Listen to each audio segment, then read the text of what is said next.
Hey all, thanks for joining. Wanted to pop in. We have news. Struble is in tonight.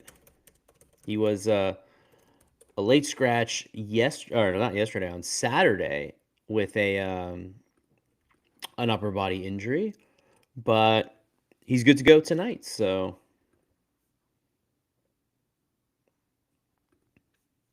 that's good to know. So that means no Engstrom. Engstrom is the odd man out.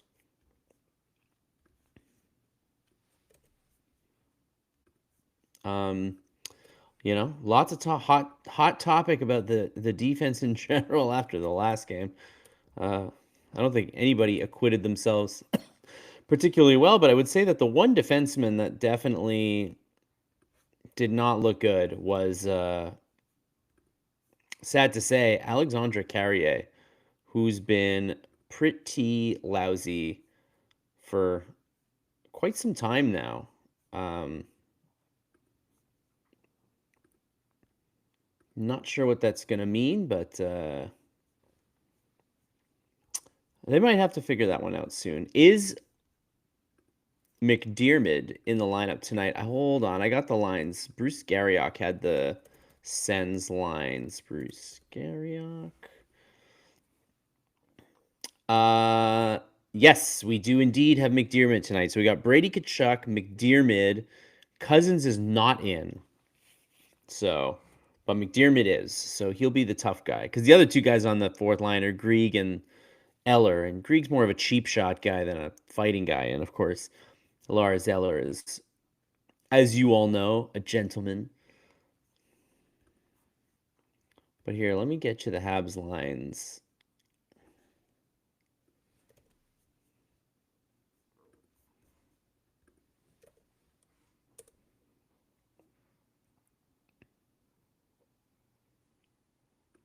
There you go. The rather convoluted way that it does it here. As you can see, same top two lines, same top four lines. I mean, Texier, Evans, Anderson reunited.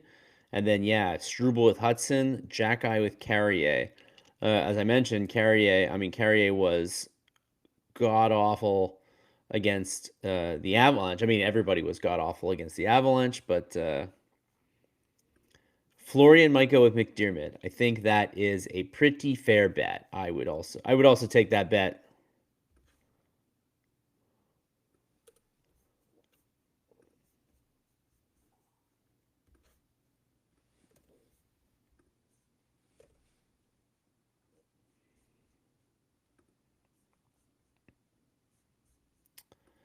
Uh,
Struble made Cousins pay for that Demidov slash last game. Yeah, Struble's definitely, I think, a good.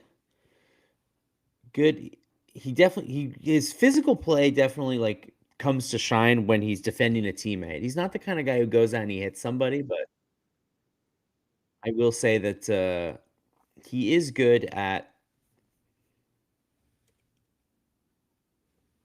defending his teammates. So he'll be useful tonight, I'm sure.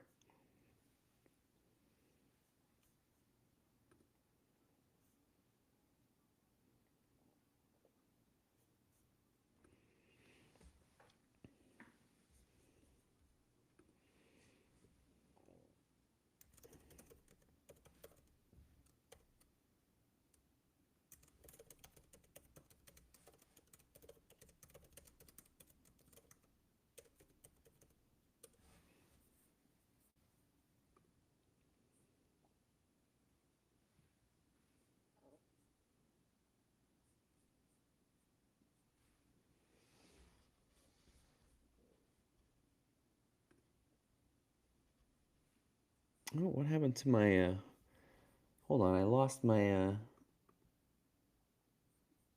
RDS feed momentarily here. That's not good.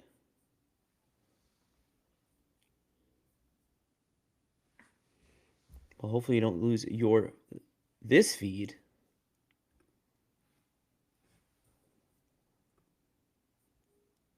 I don't know, it looks like it's a them problem. According to them, it's a them problem, not a me problem.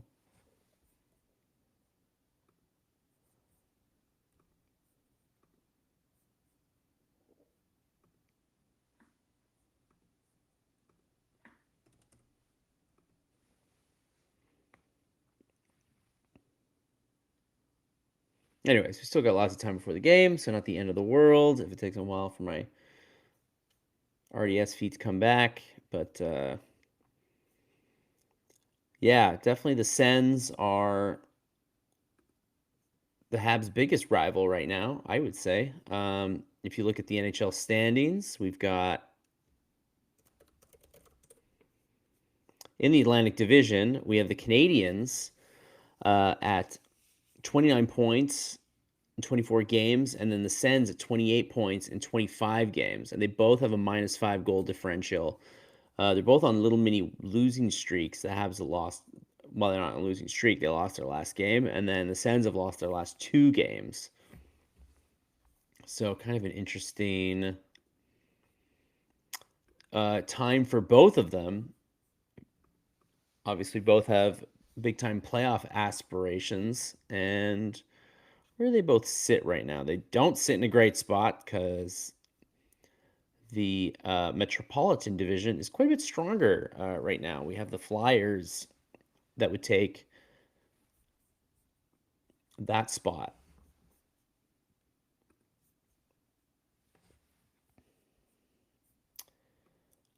Yeah, what happened to my RDS feed tonight? Terrible.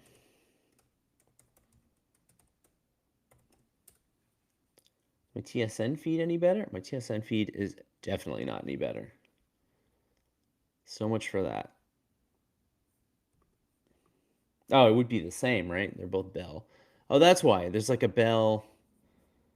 Are you guys also experiencing a Bell outage? Because everything else seems to be working fine for me.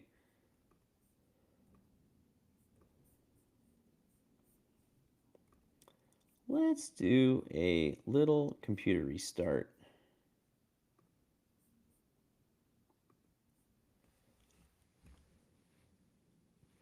Might as well. Should be an interesting matchup tonight. I do have to admit, I have a queasy feeling about tonight's game. Hey, Max. Um, yeah, I mean, the Canadians have not played, even when they were winning, have not necessarily played in a way that's inspired great confidence of late. And then obviously, the goaltending, we just don't know at this point what we're getting.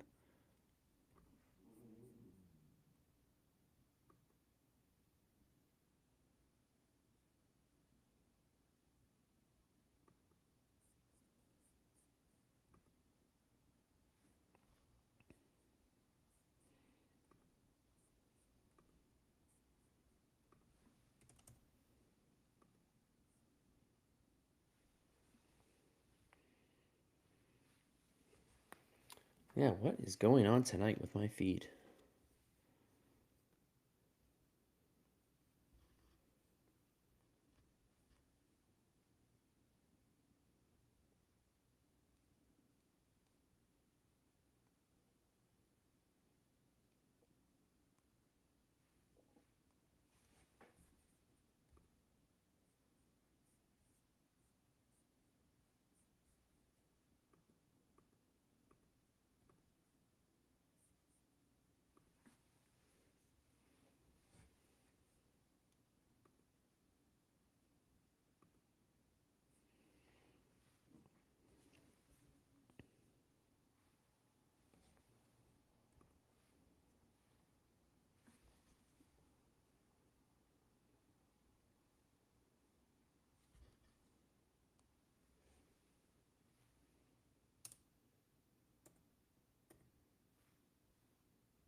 All right, well, I'll have to do a hard reset of my other computer, which has the game on, but that's okay. We still got a little bit of time.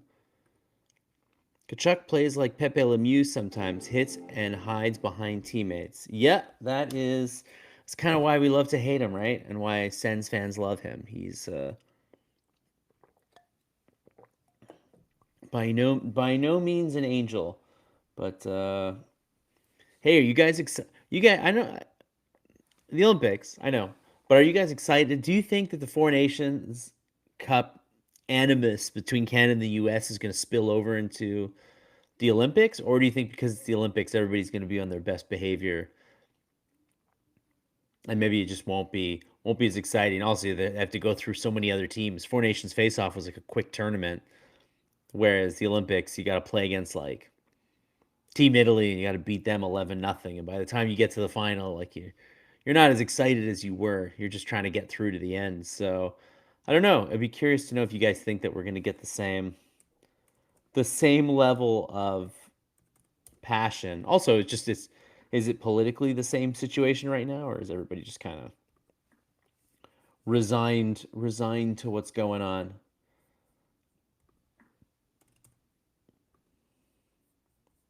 There you go. Now I got the game. I don't know what happened to my computer. Very strange. As always, picking an excellent time to have technology problems right before the game's about to start. That Avalanche team would have beaten us with Price and nets. That Avalanche team would have beaten the Habs with Yokozuna in nets, or an 800-pound sumo wrestler blocking every corner. Uh, Hell, they would have won if the net was the size of a thimble. That Avalanche team was too darn good. Olympics with no fights is a different brand of hockey. That's what I think it's going to be. I don't think it's going to be the same as before. But then again, the Tkachuk boys probably going to be there. At least Brady will be. I don't know what Matt's health is going to be. And I don't know. Team Canada's talking about bringing Tom Wilson in. I mean, Tom Wilson's playing well enough to warrant a chance.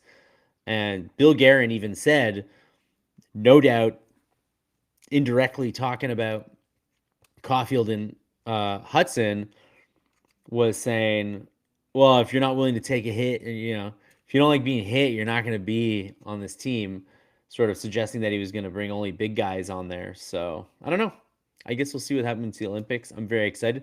They announced today they've been struggling. They've been struggling to build the arena, to finish the arena in Milano Cortina, and apparently the ice is going to be smaller than NHL size. Like, it's not even international size. Like, it's even small. It's going to be a little tiny rink. So I don't know. Maybe it is going to be physical. Maybe it is going to be crazy. I don't know what's going to happen. I think there's definitely opportunity for surprises here, and I'll be excited to watch. I mean, I'm glad they're back in the Olympics. I think it's fun. International competition is always fun, and yeah, whether or not the Four Nations Cup, Four Nations face off action spills over, we'll see.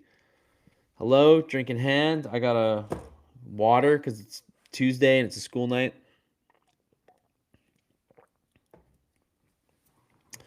It is, if you're in the arena tonight, which I guess you would not be if you're here, it's Lane Hudson bobblehead night.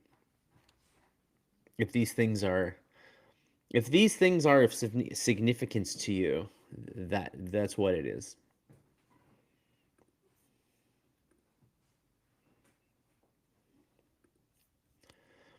Suzuki's a lock for the Olympic team. I would say so too, but man, they didn't put him on the Four Nations. I know he's basically been like one of the best players in hockey since the Four Nations, which to me gives it a fighting chance. But I don't know. Team Canada's weird about bringing guys. Like, if you have experience, they'll bring you in, and they don't bring you if you don't have experience. Suzuki should be there. That being said, if they don't invite Suzuki and Caulfield and they get another 2 weeks off, worked well for them last time. Habs made the playoffs. Habs made the playoffs last time when no Montreal players got invited to anything, and they sat at home and got better and healed up.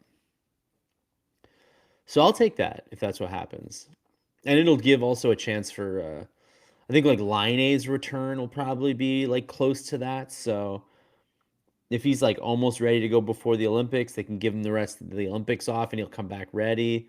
Kirby Dach is skating on his own today.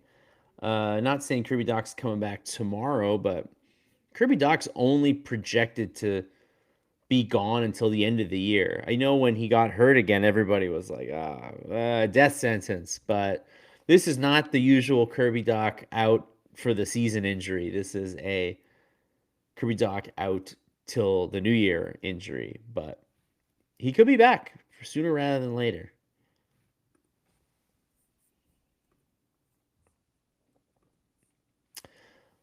Hello, hello.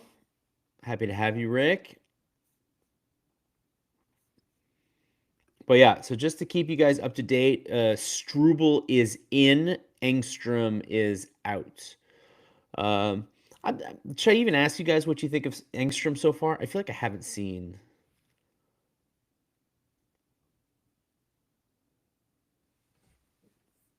much of anything. I haven't seen much of anything. Guys, the audience broadcast a mess right now.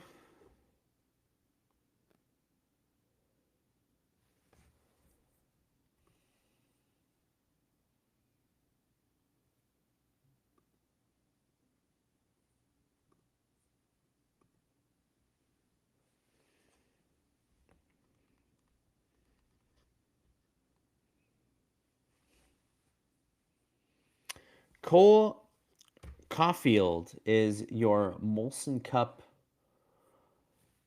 winner for November. So that means it was Nick Suzuki in October, Caulfield for number. That makes sense.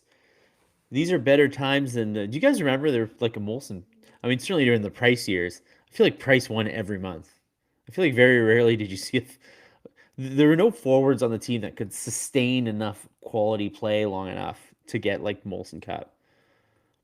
Tkachuk, Matthew Tkachuk may not be medically cleared by the Olympics. Yeah, I think that is definitely a possibility.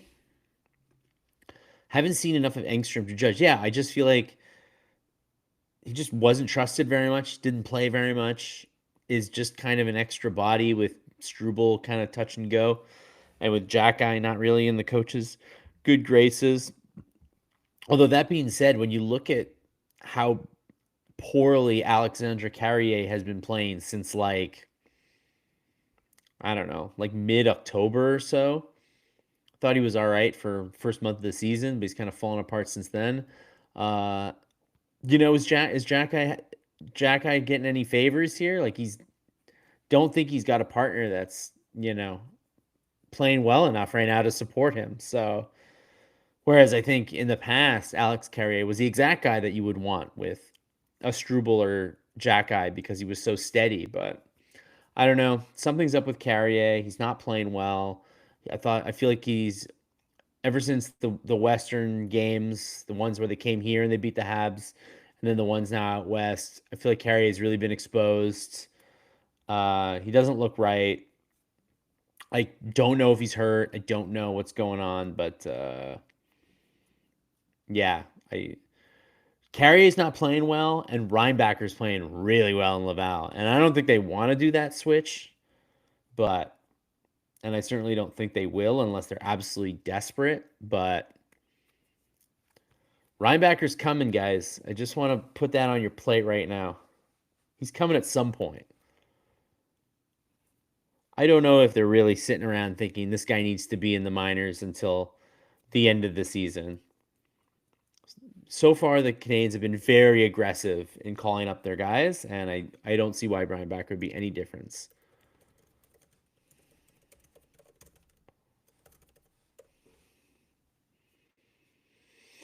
Swarovski back-to-back Rookie of the Month in the KHL. You know what? All I can say about Swarovski, because like you guys, I just see the highlights. It looks like they got a first-round pick in the second round. So considering that they traded 2 first-round picks, got Dobson, and then used their second-round pick to draft a guy of first-line caliber, I'm happy. All right, here we go. Habs win the opening draw.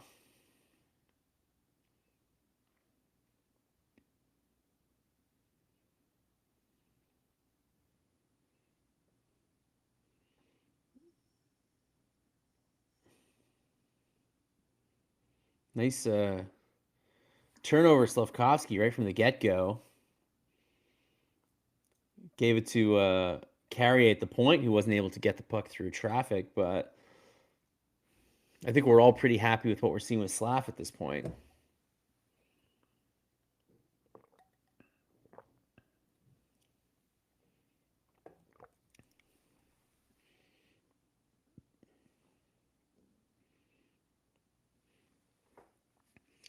And we got an icing.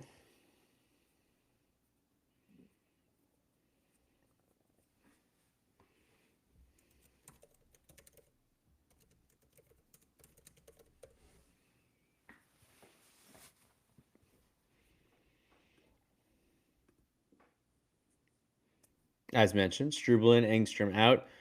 Davidson, once again, a scratch for Texier.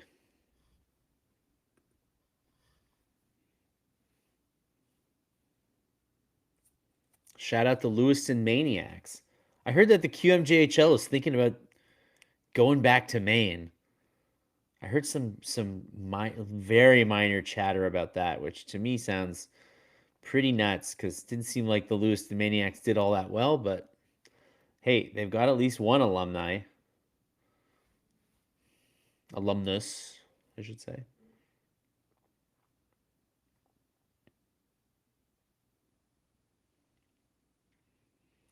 Very nice shift by the Pinto Giroux Amadio line. Canadians really struggling to get it out. Except, just as I said that, Caulfield stole the puck at the blue line and was able to skate the puck up the ice.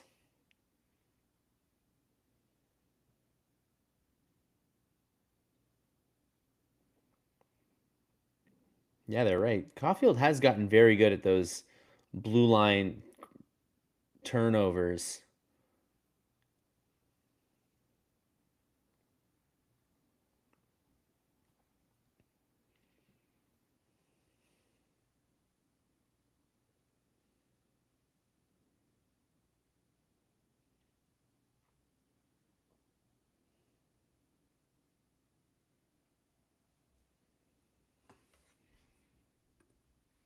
Hello, hello.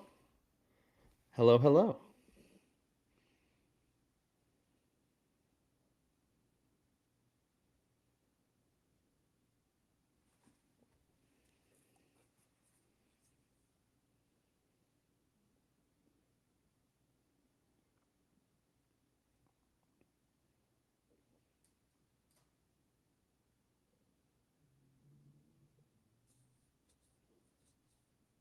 Oh, what a big hit in the corner. Carrier's down. Jackey's on top of somebody. Was it Grieg who went in hard? Eller.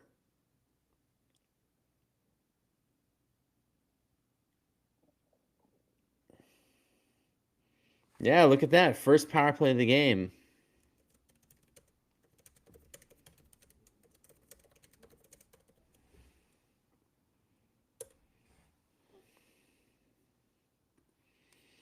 Yeah, look at that. Carrier and Eller going into the boards to fight for the puck, and Eller tripped him. So we got our first power play of the game. 17:05 into the game, first power play. Canadians are ninth in the league in power play at 23.5%.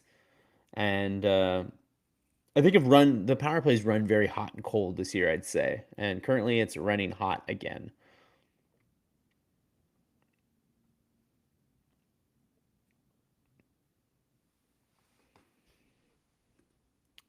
Yeah, that did vaguely had some similarities to the new hook one. Thank goodness Carrier is okay.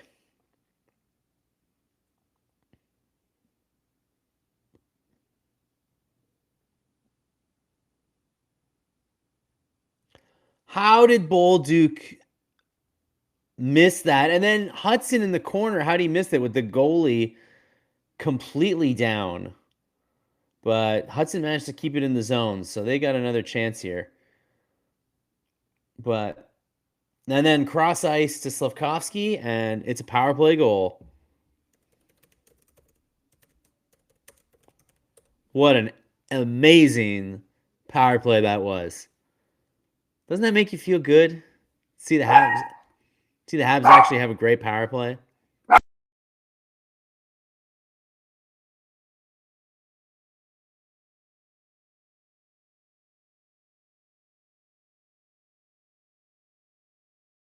Apologies, as you can probably hear, my dog is as excited as everyone else is. Come on. Come on. Can y'all see him? There you go. Don't bark, okay? I know. You're very happy. You're very happy. You're very happy. Okay. Go back.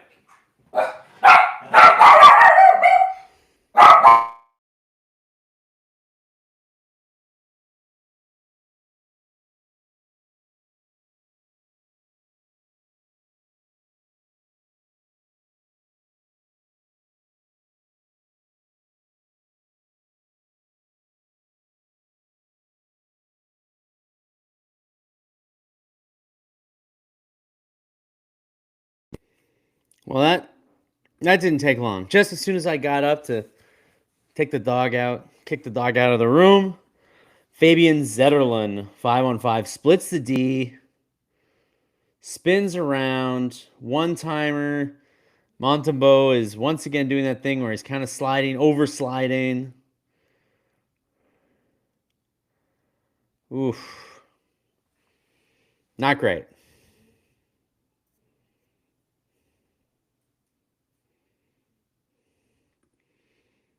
Yeah, Ullmark did look a little strange on that play, didn't he?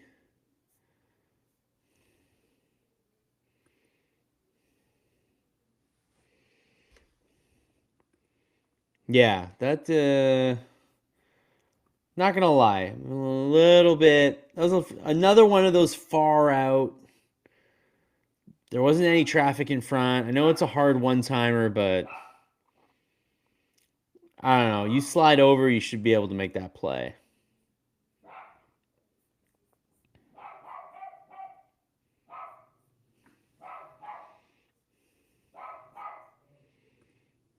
Evening.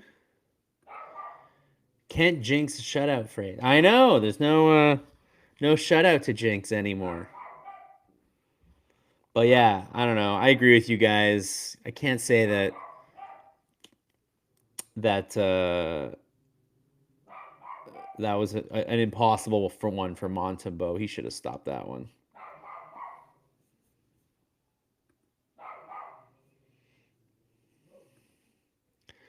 Ottawa 6, Habs 3. Oh boy. I mean, there's 2 goals already. That's a high-scoring game. I think it might be a high-scoring game tonight. I have a feeling. Just based on the first 2 goals. And oh, sorry, Gary, you asked me my prediction. I'm so bad at predictions. I'm going to say 4-3 Ottawa.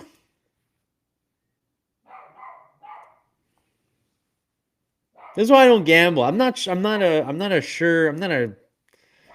good at like being sure, you know? So, whatever. Was it 4-3 Ottawa? I don't know. Just based on what we saw so far.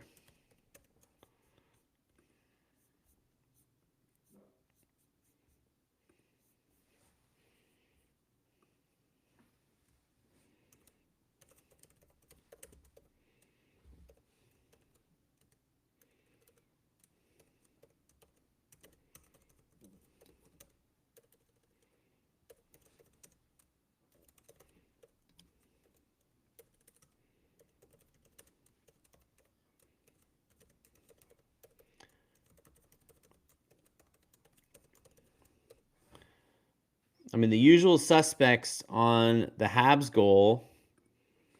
Slavkovsky's starting to get hot. I will say points. You know, he was playing well and not getting points, and now he's playing well and getting points. So that's kind of how it goes. You can't worry too much about the counting stats sometimes. If you're playing well, you know, pucks are going to start to go in. And then the Zetterlund's goal was Zetterlund with Clevin Spence the assist. So a little bit of offense from the back end for the Sens. Jordan Spence was a nice pickup for them in the offseason, by the way. Just like classic guy that the Kings were never going to appreciate. Spence, smaller offensive defenseman, but the Sens needed that. They were pretty old and slow in the back end, so they get a young defenseman who can kind of help out. The Kings get to live their dreams of having 6 Joel Edmondsons on defense at all times. Uh,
yeah, I got to watch out for Ridley Gregg.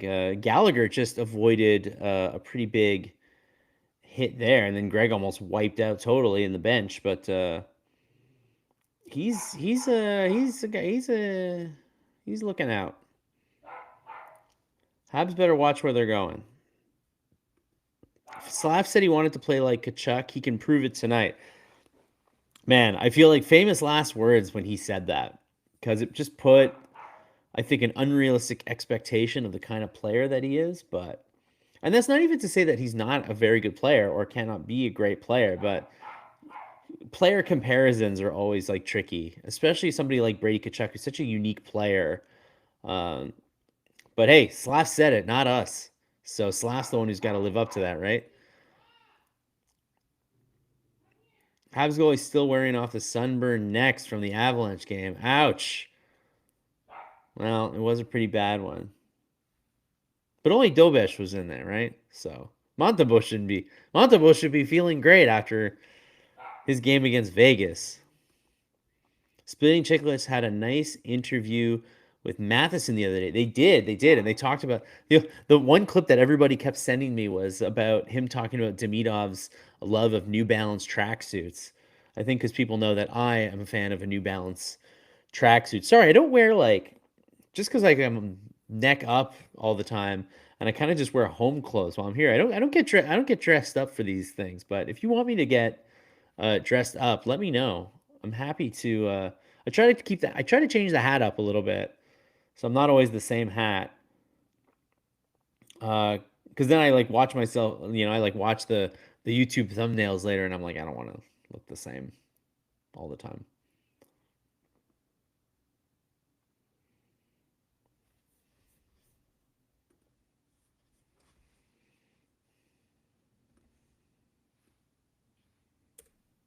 Nice save by Montembeault, and we've got the second line. Slavkovsky. Hey, we got Struble and Pinto, Kapanen and Giroux. We got lots of guys tangled up here in the corner. This game,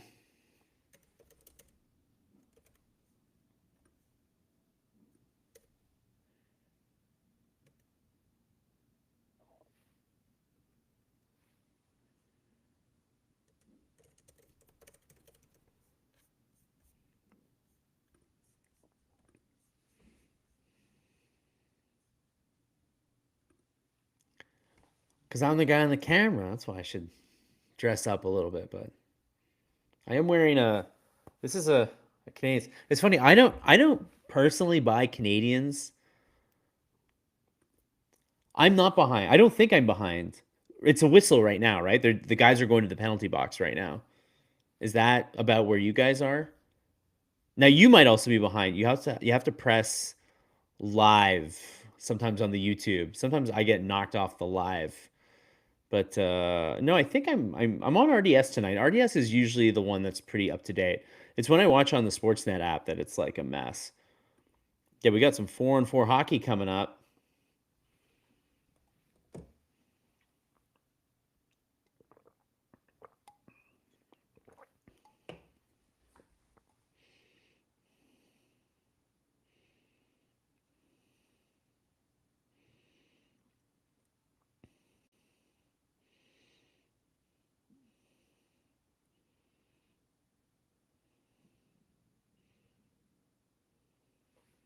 Oh, Cousins is in the lineup tonight. I don't know why they. Oh no, it's Dylan Cousins. Sorry, I was thinking about Nick Cousins. Well, they got two cousins, phonetically, anyways.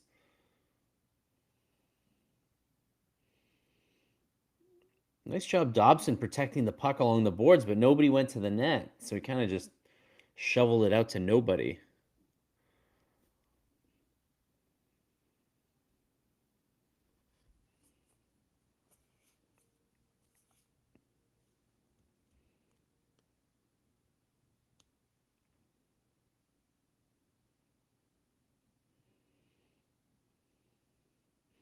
So far, the Sens are the ones benefiting from the extra ice. Tim Stützle, I will say, hey, Slavkowski's first home goal since November 1st. So he scored it, went a month. Well, I mean, they did play quite a few games on the road, right? Not that many.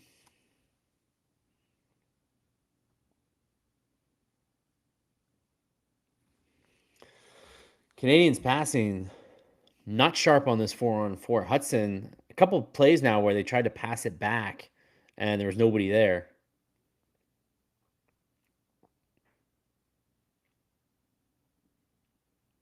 And just as I say that, Demidov with a very, very nice zone entry, and then he dropped it back to, was it Dobson? For a very nice play. So, did you guys see what Marty was saying about playing Demidov more? Sort of saying, hey, mea culpa. I should probably play Demidov some more.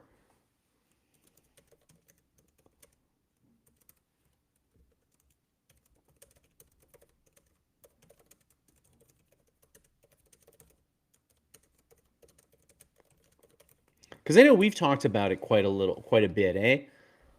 Like, we've talked about the fact that Demidov does not play that much 5-on-5 and should probably play more. But yeah, it was definitely a bit of a strange comment.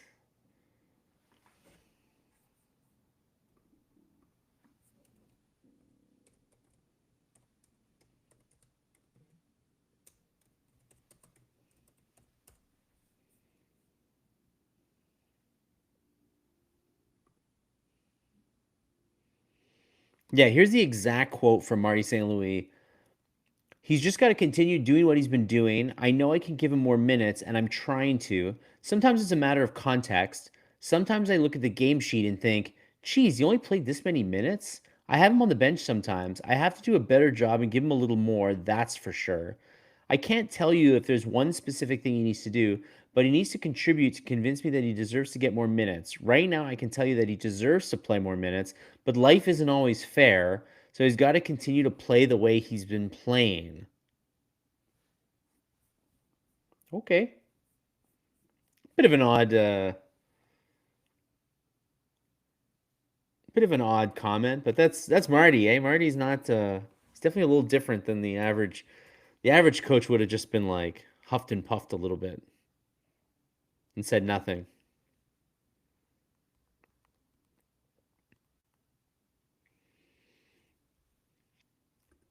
When do we get our first Stutzla dive? I'm gonna say end of the first period. End of the first period, he's gonna do jumping jacks into the boards or something. Yeah, he's playing less than Veleno sometimes, Demidov is. I don't get it, really.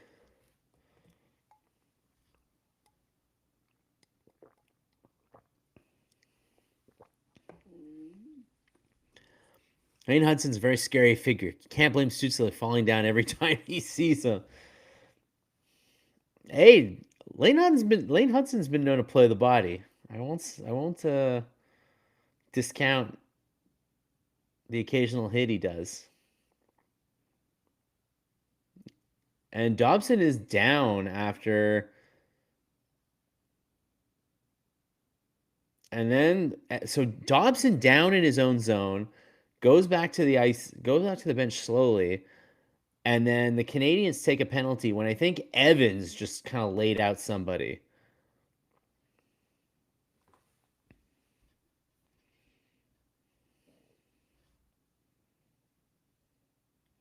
So we'll see what happens there, but obviously the Habs cannot afford to lose Dobson. I think more than just about almost any player, really. That would be nothing short of disastrous. So hope for the best there.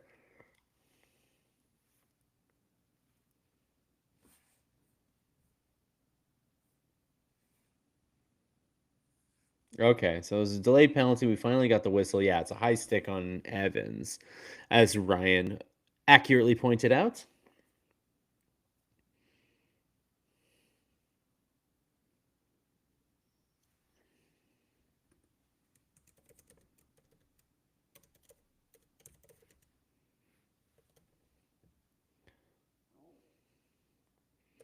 So Dobson fell, and then Eller just kind of ran him. And then Evans high sticked Brady Tkachuk. So we end up with Dobson on the bench. Hopefully that's it. And then a power play for the Sens with a chance to go up 1-0. It's 8:24 left in the first. Shots are 5-4 Sens, and it's tied 1-1. And the Sens are getting their first power play of the night. Canadiens scored on their first power play.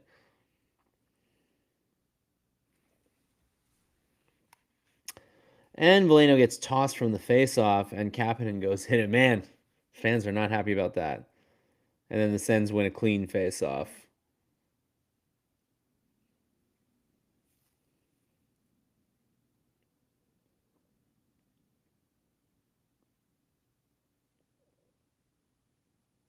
Sens have the 11th best power play in the league, so they're pretty good.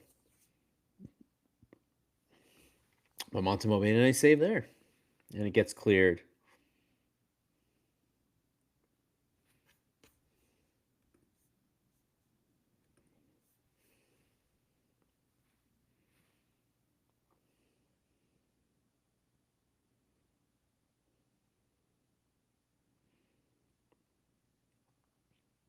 Oh man,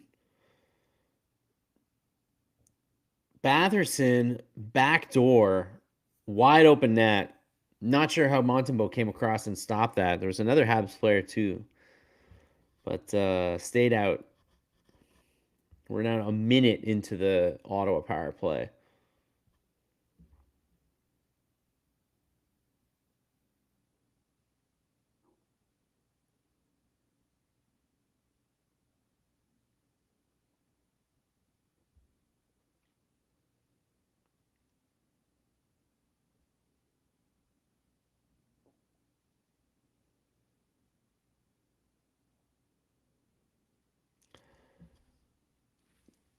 Once again, I mean, Montembeault way out.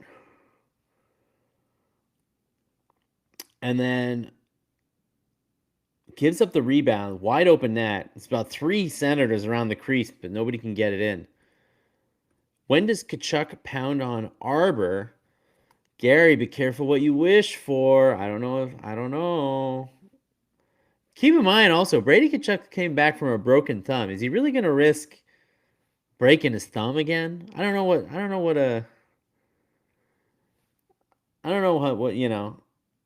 the odds are of breaking his thumb again, but Brady might want to keep his nose clean tonight. Oh my God, Matheson That puck was about to go in the net, and Matheson, with Cousins right on top of him, somehow batted the puck away. What an amazing that was! I did not realize how close that was to being a goal. The puck was pretty much on the goal line.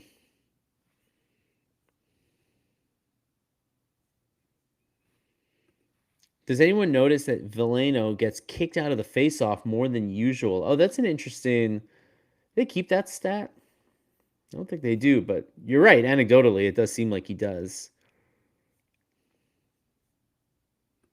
When does Jack-Eye pound McDermott? It's true. McDermott might be the guy. I think McDermott is the one getting the call tonight to fight more so than Tkachuk, who the Sens. I mean, the Sens went a month and a half without him. I think the Sens will very much want to keep him as healthy as possible. Yeah, not sure. Also, not sure why Veleno was tossed. And Florian might fight too.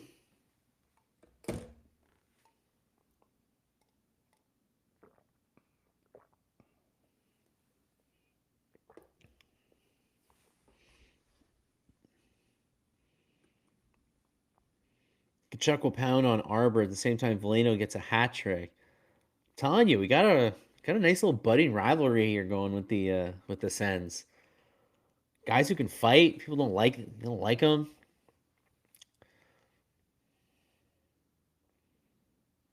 Might be the most hated team among Habs fans right now.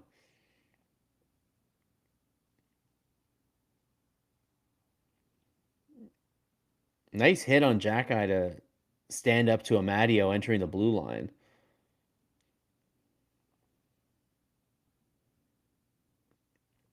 Got 11 hits so far for the Habs. God, didn't like the Avalanche just have like 9 hits the other day? They didn't even need to bother.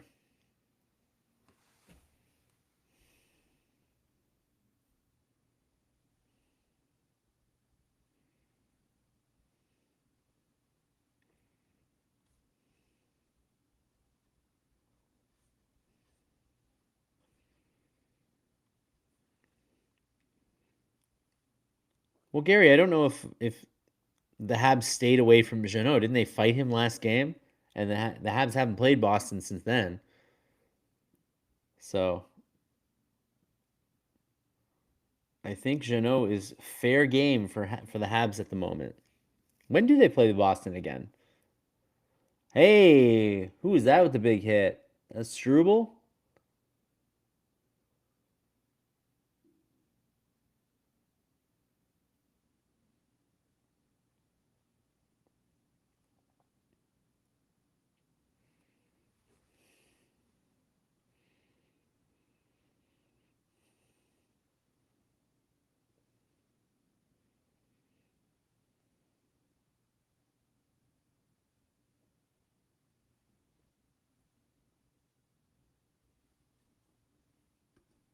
Ah, December. Oh my goodness, December 23rd. I'm not gonna get my. I'm not gonna get much Christmas time off, am I?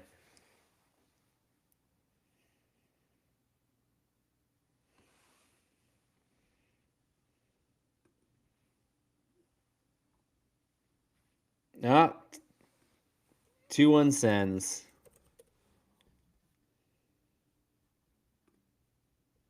We'll get back to Arbor talk. Arbor talk later. Right now, Artem Zub makes it 2-1. Struble lost the battle down low to Tkachuk, and then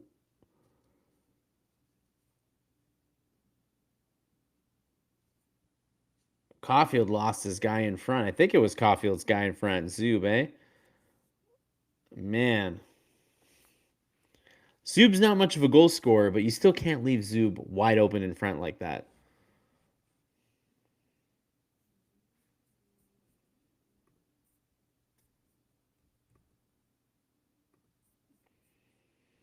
So yeah, it's 2-1 Sens. And a really nice play by Brady Tkachuk in the corner to beat out his man Struble. But also, you can't leave Zub alone in the slot like that. I mean, I'm surprised Zub even made his way down there. I'm sure Caulfield or whoever his man was surprised too. There we go. We got a 2-on-1? Not quite. Looked like there was a 2-on-1 forming, and then Florian just turned over the puck. Now puck's down the ice again.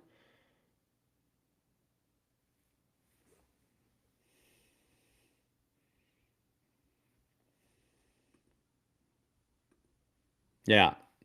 Sloppy defensive end play. Definitely. Why was he open? Yeah, I don't know why Zoo was that open. Montembeau, a fish out of water there. He got undressed. For sure.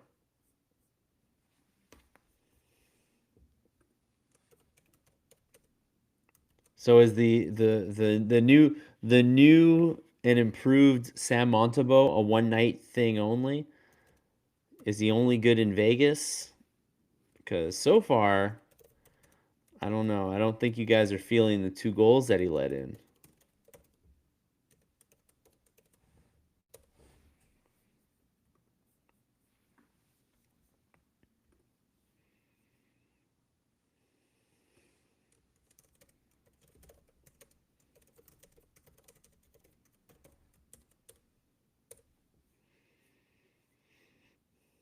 Yeah, I gotta ask, was Monty's Vegas game a desert mirage then?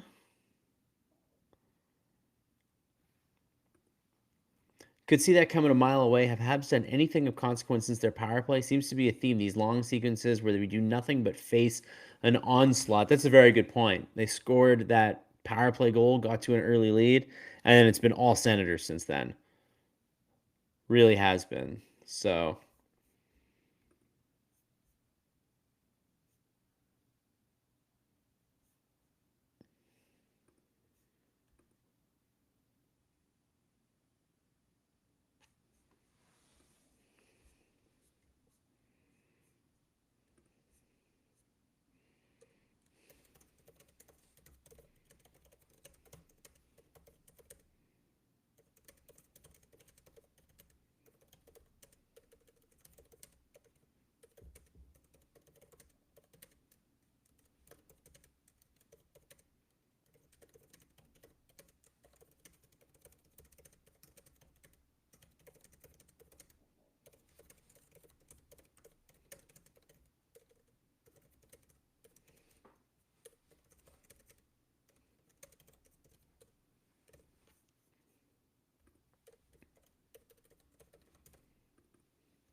three on two for the Sens entering the zone there, and update us on minutes for Demidov. I mean, it's still obviously very early. He has played 3 minutes and 30 seconds, which is quite low among forwards, but I will say Veleno, Kapanen, those guys have some inflated numbers because they're the ones they were killing the penalty with Evans in the box. I think he doesn't trust his groin. This is Montembeau you're talking about? Yeah, is Montembeau not in good health? Is that the issue here? Or Jason is as you say, is it Montembeau's lacking confidence?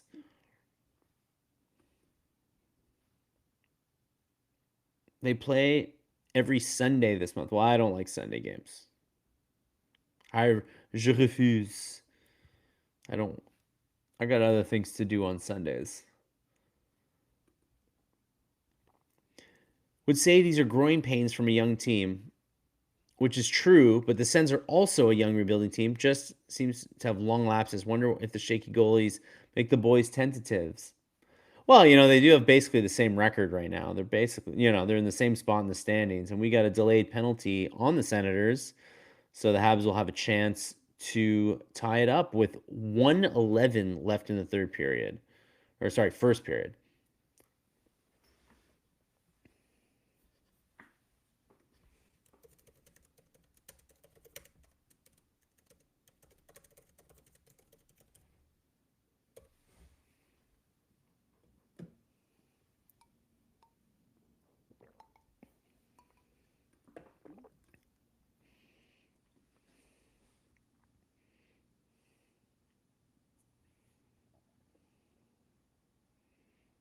Ooh,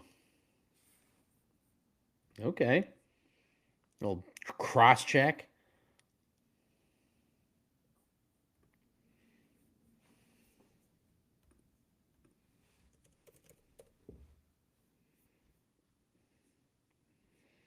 By the way, Noah Dobson is back on the bench, I will say. Hasn't played a whole lot, but he is back on the bench. I think he just missed, at least he missed a shift for sure, but.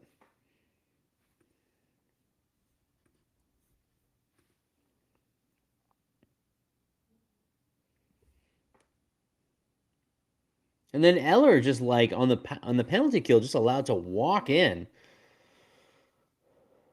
Canadians sleepwalking through this power play right now. Marty cannot be happy.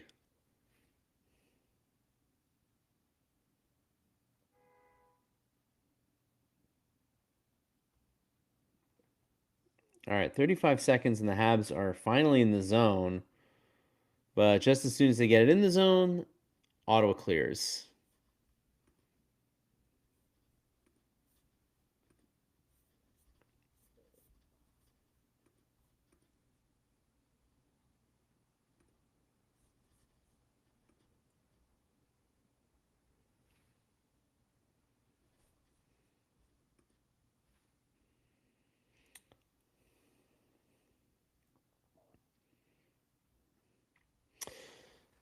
And with timeout in the first period, the Canadians get a couple more chances, but they cannot pull the trigger. It is 1-2-1 Sens at the end of the first period.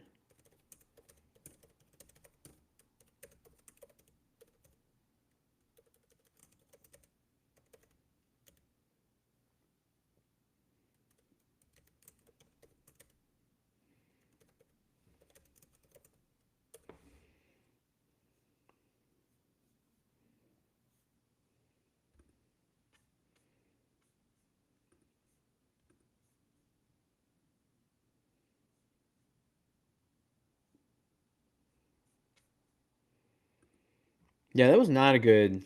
That was a really messy power play.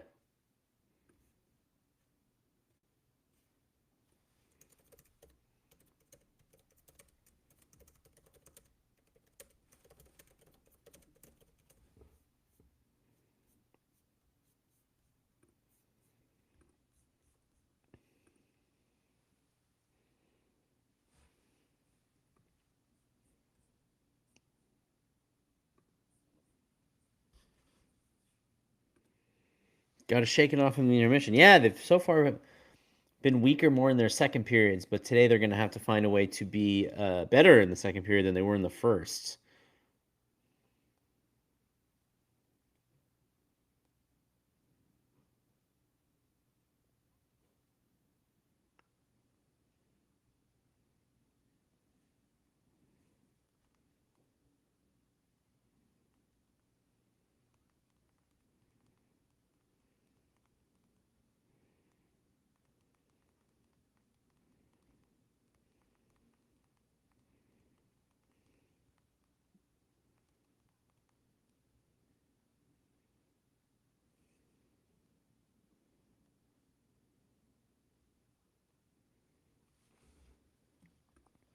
Brutal power play is right. Just be thankful it wasn't a 5-on-3. It would have been worse. Yeah, the Canadians, you definitely don't want them to get 5-on-3s. Just give them back. Carry over from lackadaisical play throughout the period. Sens are working harder right now.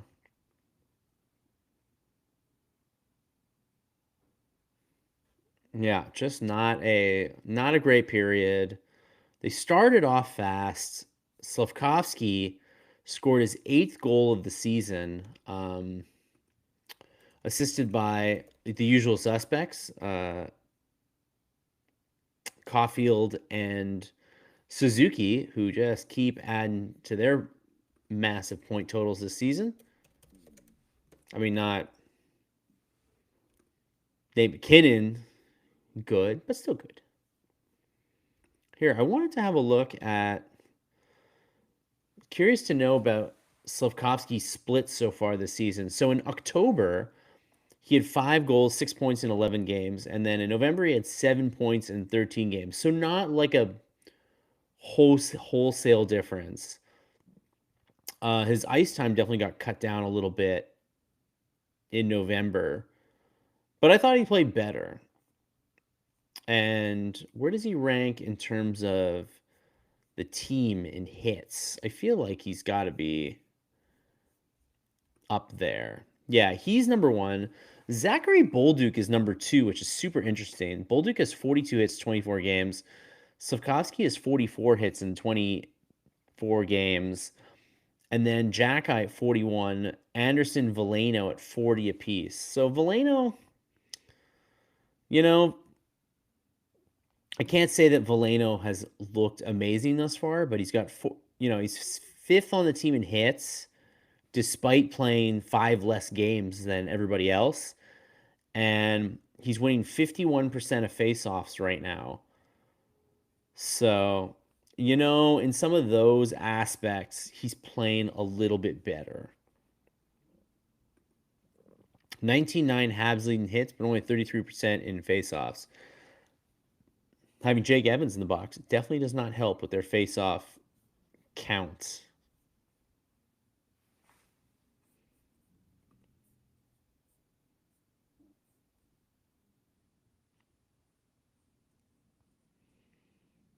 But yeah, another 2 hits for Veleno as well this period. So, I mean, the guys, I don't think, he's -9 on the season. I mean, Evans -12. I wouldn't say Veleno's looking fantastic, but he's doing well, I think, in the 2 things that they kind of wanted him to be good at. I don't think they cared that much if he was scoring or not. They really cared if he was playing, winning face-offs, and being able to sort of take that shift on the PK, which he has been.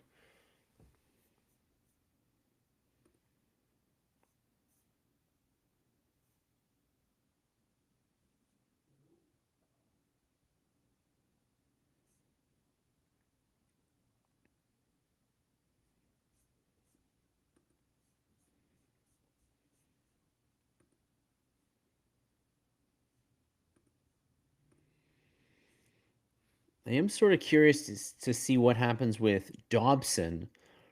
Dobson was actually, other than Jackeye, no one played less on the defense than Dobson. Even Struble played 6 seconds more. Dobson missed. Says he played the same number of shifts as Matheson. That can't be true, though. Matheson played 2 more minutes.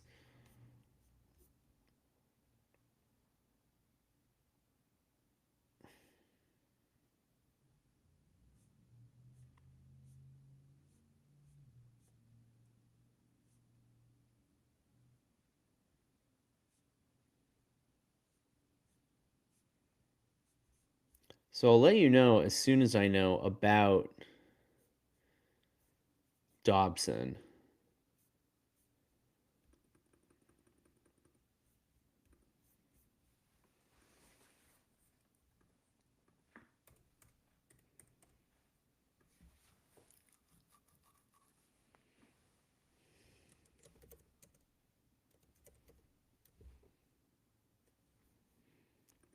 Does the Montreal media not say they're bad because they can't, or just not know any better? I mean, is the team bad? I'm looking at the NHL. Let me look up the NHL standings. They're third in the division right now, and the division's not admittedly a great division. So let's go to the conference standings. They are eighth. So they're not bad. They're not great. I don't think they're a bad team. I think they're a young team, work in progress. They've definitely got holes on the team that get exposed against better teams. They're definitely not the Avalanche, and they're not going to win the cup this year. And they're not going to contend for a cup this year. And they might not contend for a cup for a couple of years because they're so young and they're not a fully fledged, deep team yet. But I don't think they're bad. Like, when you say bad, Habination, here, I'll pop you back on the screen. When you say bad, what do you mean by bad? You mean that they're just like if they finish eighth again, which is right where they're kind of in that realm right now. Would you consider that bad? Would you consider them a bad team if they make it to the first round again and just like get wiped out by, the Capitals or somebody like that? Does that make them bad? Mediocre is bad during a rebuild. Yeah, I guess I hear you. Mediocre, I think is. I think if they keep this kind of uneven play and they don't go on like a hot streak. Last year they had to go obviously on a big hot streak to make the playoffs. I think if they don't have that hot streak this season, then they can just kind of like peter out and finish like ninth. That's pretty mediocre. And if you think that's like not very good, that's fair. I can hear you about that. So yeah, I think that's really it. I think the team looks really talented. Like all the young players look really talented. They just haven't put it all together yet, which is kind of understandable because they're super young. Both goalies suck. They do currently suck. They don't have a 2C or a 2C prospect.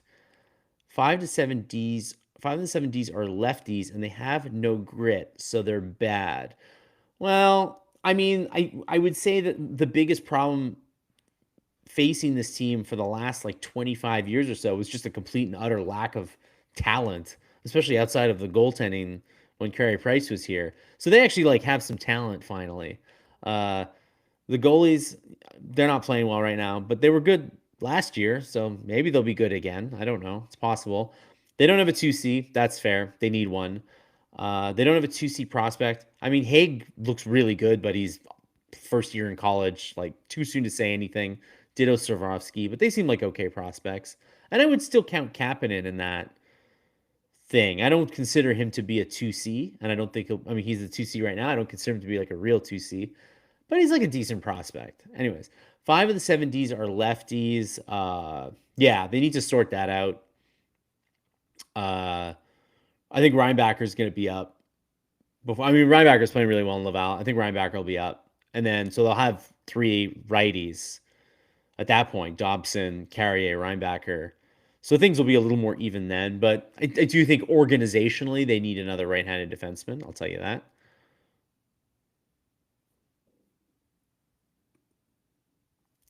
Oh, and the no grit thing. Yeah, I think they're just when they get older. It's like the thing is, if you get gritty guys now, by the time they're actually the Habs are good and can contend, all those guys are gonna be hurt and bad. Like you kind of need to add the grit at like the right time. I think. Don't tell Marty, but Demidov is 4th among forwards for minutes played. Ooh, I like it. By the way, I wanted to give you high danger chances tonight. So the Sens have 8 scoring chances and 3 high danger chances, and the Habs have 4 scoring chances and 1 high danger chance. So that's not very good. Just think of how good this team is going to be in 2 years. The making of a dynasty. I mean, I hope so. I mean, we all hope. All the Habs fans are hoping so.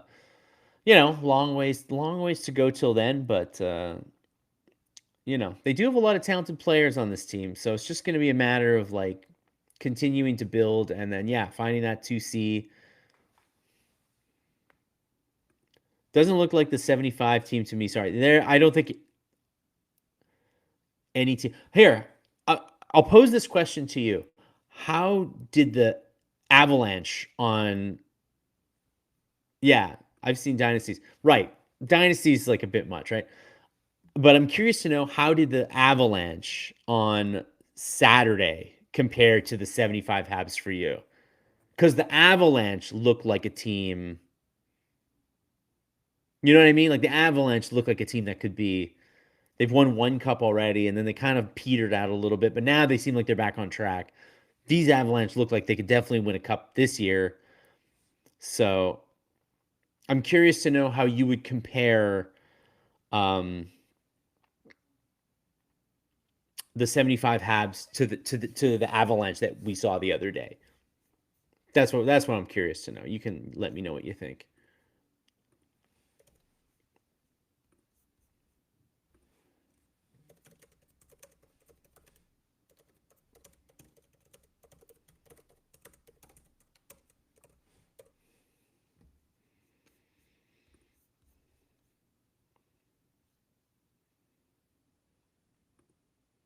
Oh, baby. Demidov played 454 and Joe played 424. Yeah, that extra 30 seconds. They have similarities. Okay, there you go. Yeah, the Canadiens, and that's a good point. Like when we talk about the Canadiens, hopefully one day contending for a cup, you see them against teams like Colorado, and you're like, all right, they're not close yet. So Vegas and Florida have shown that 2Cs only need to score about 50 points in a year to be a 2C. Yeah, I think offensively, there aren't that many top centers as there used to be in this league. I will say that. I don't think there are. So I think you can get away with a 50-point center, but I will say that like when I think about like Florida Vegas, I mean they have got like Bill Carlson, Bennett, and then I also think of Sorelli for Tampa. These guys are also like elite two-way guys. So I think if the Canadians could get an elite two-way center to supplement Suzuki, and especially take those hard minutes so that Suzuki doesn't have to take as many hard minutes, that'd be amazing. That'd be perfect.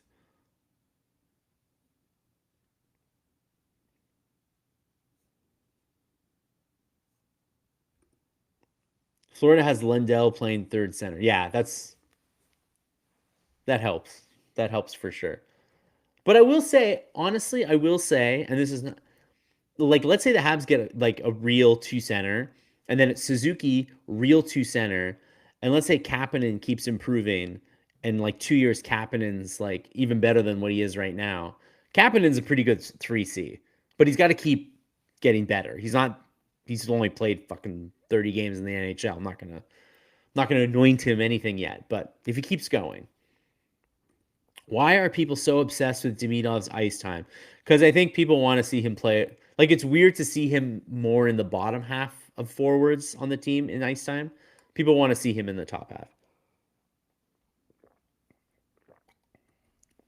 They want to pad their hockey pools. Yo, I wish I had Demidov in my hockey pool. I wish I had Demidov in my hockey pool. Not even close. I didn't get anybody.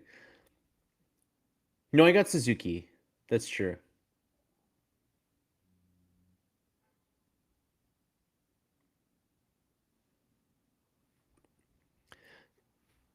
Texier had the least amount of ice time at 3:02. Really?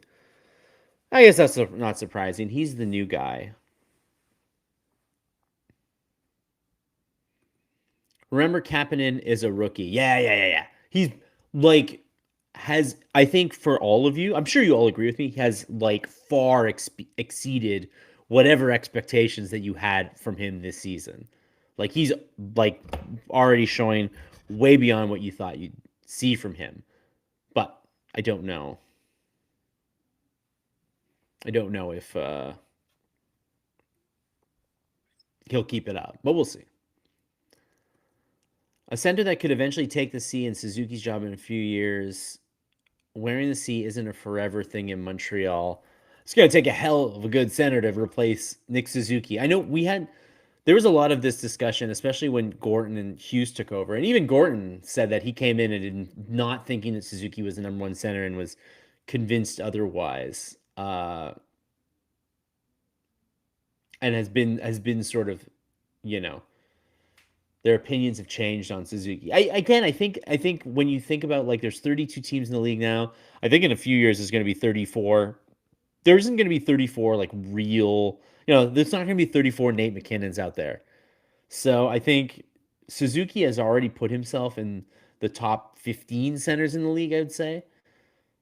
So he's a number one center in the sense of like there aren't that many guys better than him. There's like the McKinnon, McDavids of the world, the Crosbys of the world that are clearly better, and then after that level, there's not much. Had fans on here talking about a dynasty. Yeah, they gotta.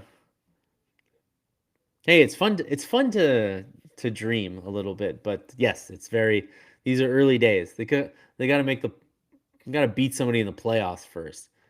I thought Kapanen would get 27 points. Yeah, that's a good projection of what I thought he would get. How many does he have right now?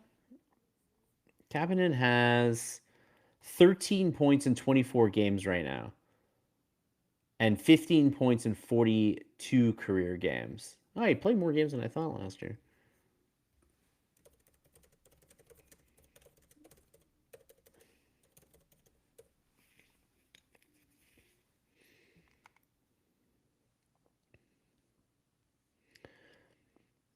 When the team is developed far enough and challenging to get the finals, overpaying for Ryan O'Reilly makes sense, but they're not there yet. Yeah, for sure.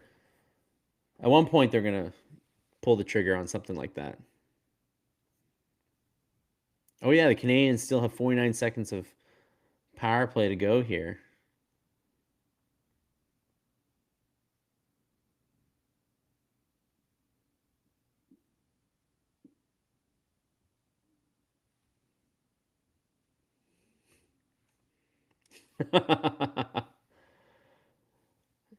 If the Islanders played in Montreal on December 2nd and Ilya Sorokin allowed 7 goals, would Patrick Roy pull him?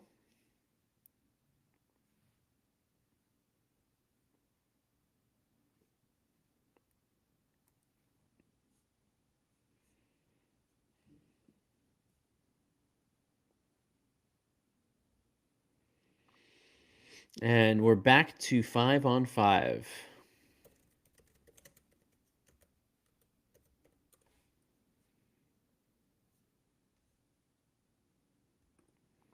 The lack of grit is still a problem with this team, and I really think it comes from the coach. They are too easy to play against. Yeah, it's a good. I mean, the grit thing and the like having a really nasty third or fourth line. They don't have that yet. They're gonna need that. I don't know if they have the mix of guys in the minors. I think they feel pretty good about like Florian Jackeye and maybe Luke Tuck's gonna figure it out. I think they like who they have, but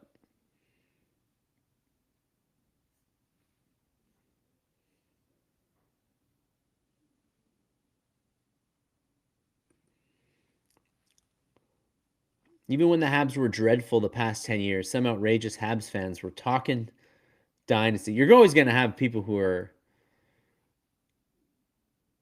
you're always gonna have people who are hoping for the best. I'll say, if we have no hope in this world, what do we have?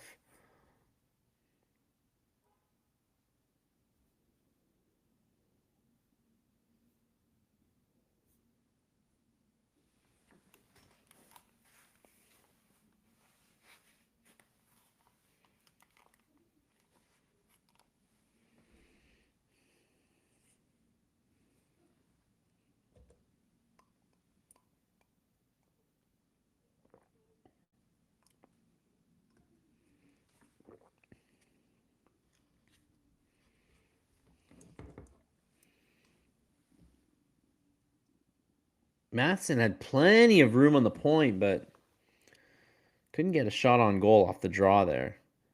Other teams are so effective at beating the Habs off the draw. I wish Matheson had tried something a little faster.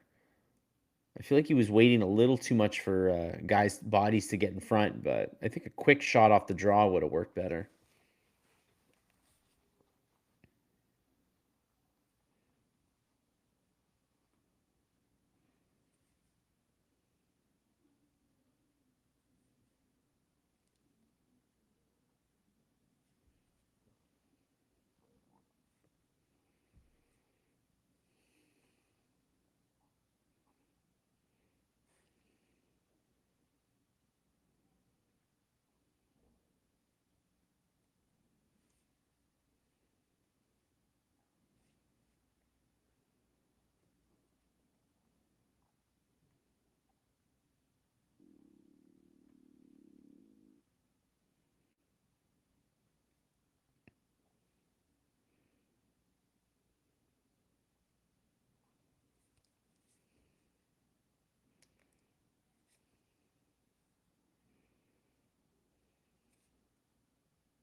Yeah, Kachuk getting booed mercilessly by the Habs crowd. They did not like some of his physical play, but oof. Yeah, look at that. Who's that in front? Montepo got the heck out of there as soon as he could. We got a bunch of guys tangled up in front.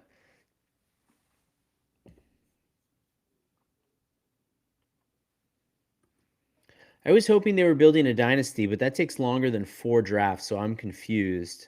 I was sold a full rebuild. I'll go down with that shit. Uh, no, I think 4 drafts is a pretty good. It's unfortunate that they didn't get a chance to get like Celebrini or somebody of that nature, some guy that could really kickstart things. But no, I think four kind of lottery drafts is pretty good. And in the end, didn't they really get it was 3 really, but right? Yeah, it was Kachuk. Kachuk had grabbed Struble's stick and then went back to the bench. And Struble's wondering why there was no penalty. Yeah, exactly. Brady Tkachuk up to his old shenanigans. It's funny because we're talking about rebuild. You guys don't want me to bring up the 2018 draft again, do you? We're done with that, eh? The 2018 draft. So you're good with what they have? I'm not. I just don't think you can intentionally lose another year and then get a guy and then be like, "Oh, I hope he's going to like help." Like it doesn't really work that way. I don't know. I think if they were still bad, like if you're just bad, then yeah, you take the picks. But I think if the team starts moving in a certain direction, you don't intentionally make them bad to get a good pick because you just don't know like if you who you're gonna get, right? You could finish last place and draft third and then end up with somebody who doesn't actually help you right away. So I think they drafted. They were bad for 3 years. They got the 3 picks that they got, and then the team just started to get better. And then they decided, well, let's add players of the Suzuki Caulfield age group to be to fit that age group. So I don't know if you can really like put the toothpaste back in the tube there. Like if the team was bad, then yeah, just go ahead and be bad and get another pick. But the team started to play better. And I think you just gotta like move in that direction. We've seen teams try to like, you know, teams like Buffalo just be bad for a long time.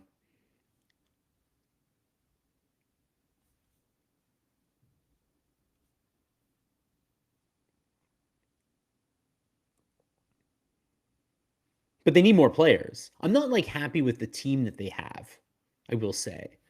Like they need to get better. Here, there was a comment I wanted to put.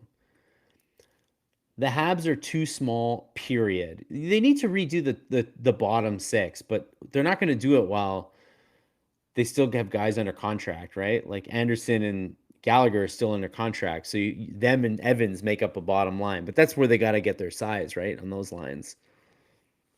But they're trying to get bigger. Like they got, it's why they drafted Slavkovsky. It's why they drafted Reinbacher. It's why they traded for Doc. Like they're Dobson. These are not really not. They're not necessarily like tough guys, but they're big guys. McDermott flying into the end boards trying to get a piece of Jack Eye, and then Jack Eye slammed him down. No penalty on the play.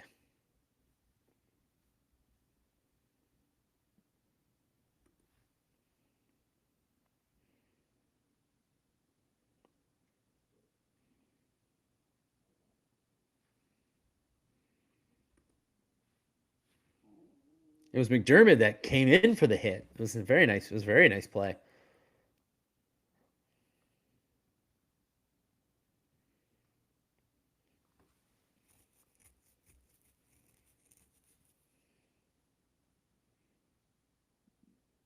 Oh, come on, Montembeault. How did that stay out? Just another play where Montembeault looks completely turned around, hit the post. It looked like it hit the post and went in. The Senators guy was backdoor, ready for it, and I guess it stayed out. But he's still out of it. What?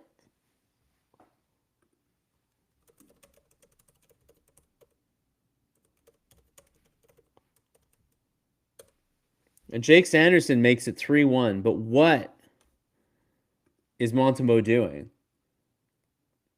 Makes the first save, and he's just sliding around. Hits the post. That was Amadio in front. And then Sanderson cuts inside. And I don't understand what Montembeault's doing there.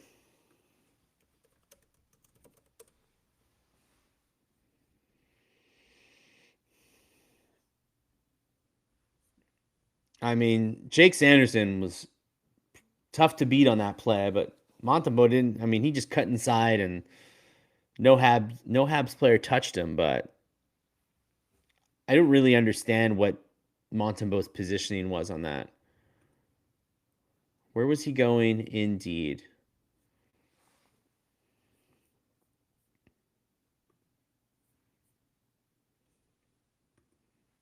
Yeah, Sanderson walked right in. My goodness.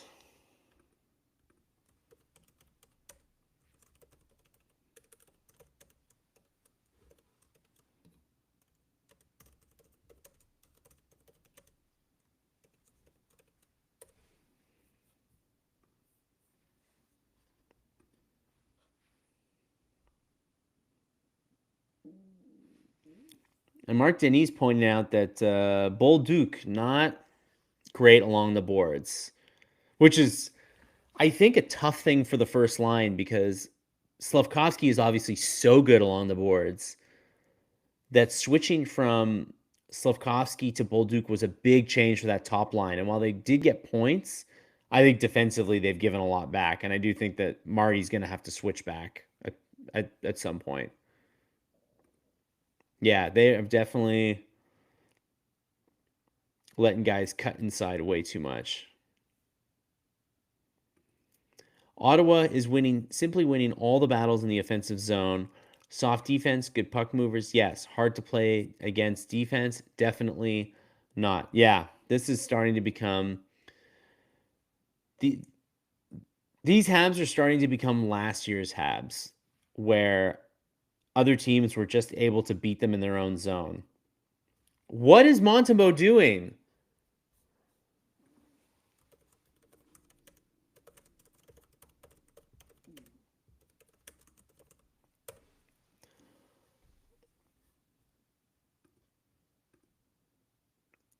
I mean, he's left all alone. I mean, Montembeault's left all alone. I have to give him cut him some slack there. But like, he just coughed up the rebounds. He has his glove down to make the rebound, and then the puck just skips over to the player, and then Batherson scored. What is going on? Oh, man alive.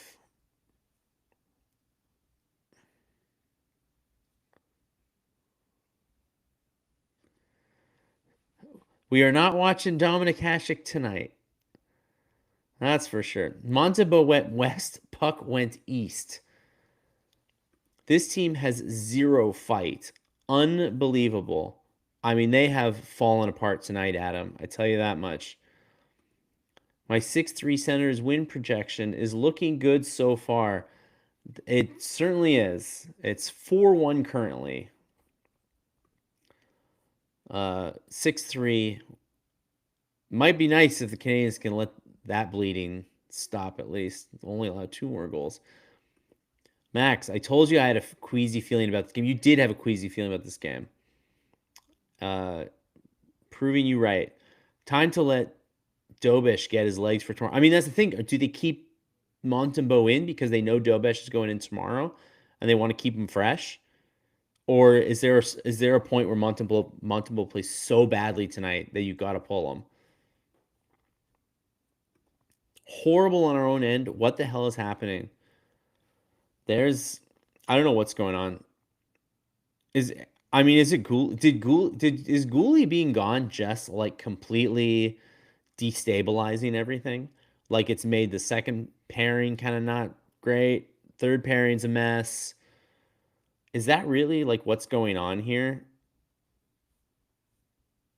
Is Gouli that essential a player? Or was everybody just, when they got off to their hot start, it was just a mirage? You could see that goal coming. Ottawa looks confident. Habs have forgotten how to play in their own end. Yeah, this is defensively a mess tonight. What's Marty going to apologize for tonight? I think hopefully he's actually just straight up mad tonight. And give Monty a break now. Yeah, break on the bench.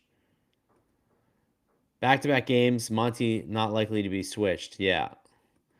I would pull him now. Got to shake the team up before this becomes a rout. Yeah, I mean, look, Dobish is a 24-year-old man. He can play back-to-back game and a half, I think. But the goal was more Struble and Hudson both pinching, one guy leaving the other to do what he wants. I don't like that pairing. I'm going to be honest with you guys. I understand that Gouli's out and Struble is like the Gouli substitute, but I don't think you get the best of Hudson playing him with Struble, to be totally honest.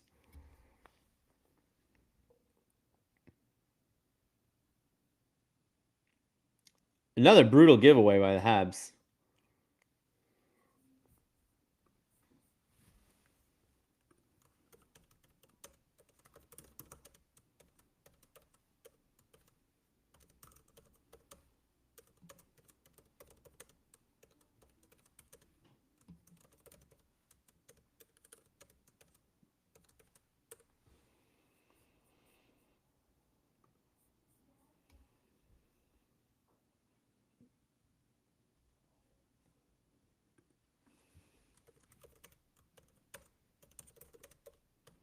Well, the Habs have a chance now with Amadio going to the box.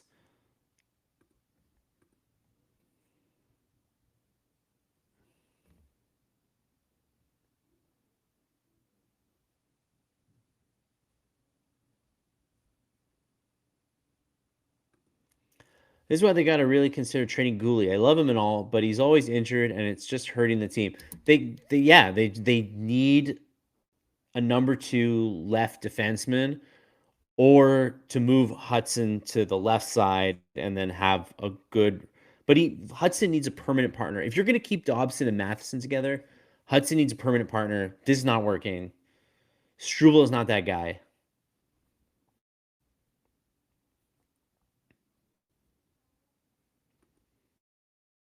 By the way, who's the 2C that you have in mind? Is there one? Is there a guy that you think might be available that you think might help the team? Defense is weak without Gouli. Totally agree.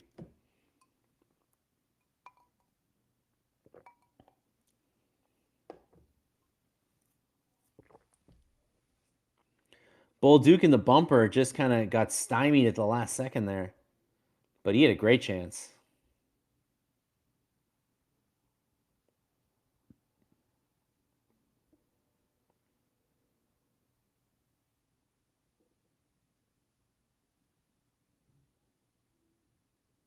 Hey, Suzuki makes it 4-2.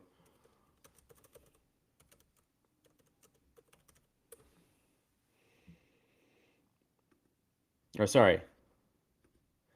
Sorry, it's not 4-2 Habs, it's 4-2 Sens. I typed it a little too fast.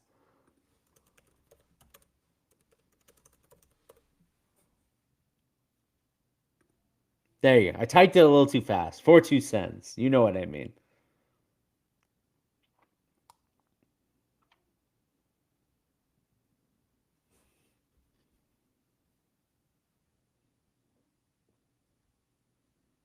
Trade Gouli for another left defenseman that isn't always hurt. That's the thing, right? I like Gouli. I even like Kirby Dach. I like Dach's play, but if they don't play, they don't play.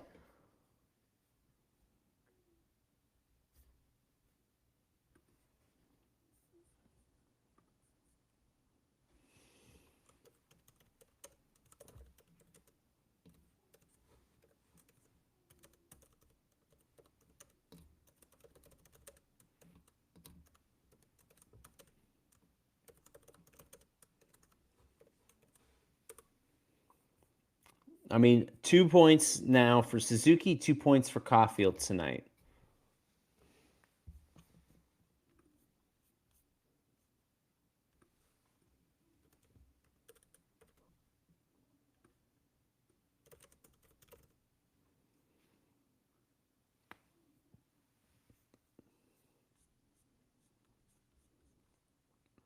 And we got the Habs going to the penalty box.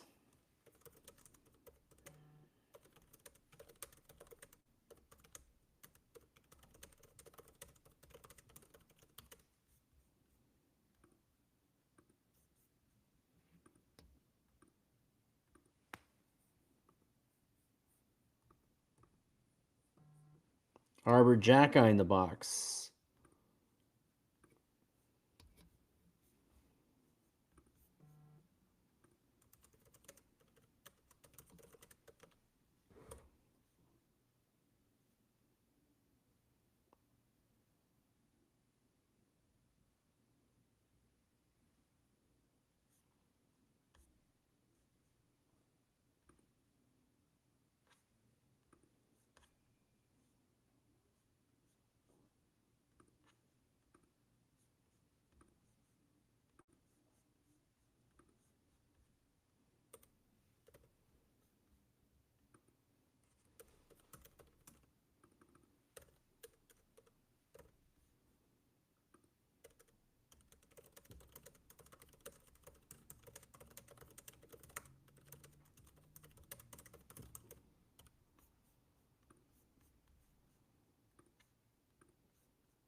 Yeah, not a bad PK from Veleno tonight. They needed that.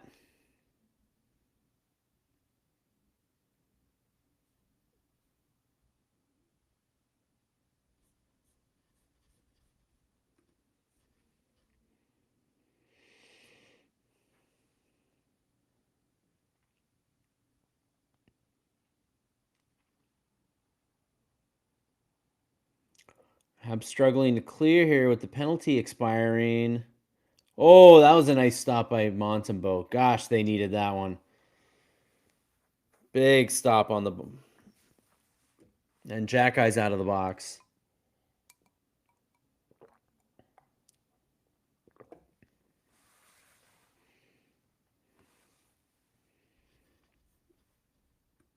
Okay, we got a little bit...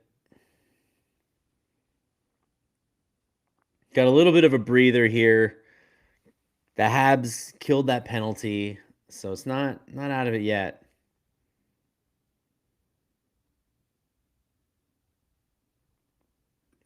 The greatest thing a player can bring to a team is availability. I mean, it's funny, but it's obvious. It's completely true. Like, at a certain point, if you're not playing, you're not producing, and it's the tricky thing is that it's up to the team to know, like, if you think that because sometimes it's just bad luck. Like, just because you've been hurt doesn't necessarily mean you're going to get hurt again. So it's really up to them to assess. I mean, the thing about Gooley is that his injuries have been so freakish that you're kind of like, is it because of the way that you play that you make yourself more susceptible? I think a lot of people were saying that when he was playing on the right side of the defense, he was setting himself up to get hit a lot more. And that's where a lot of these weird, like, slicing his knee, pulled stuff, like, that's where these things were happening because he was playing on his off defense and he was getting hurt more. And then he played on the left side and then he got hurt anyway again. Um, Kirby Doc, at this point I would say is like the odds of him being healthy going forward in his career seems kind of unlikely. His injuries seem a bit more like you're brittle. It's hard to say, but the team is gonna have to make like a real gut check on these guys because these were guys that they planned on being a big part of the team. Gooley, especially, who they signed this long-term deal to. And obviously, when he's healthy, they like what they see. So it's up to them to really look at his whole play and be like, is there a reason you're getting hurt all the time? That's really the question.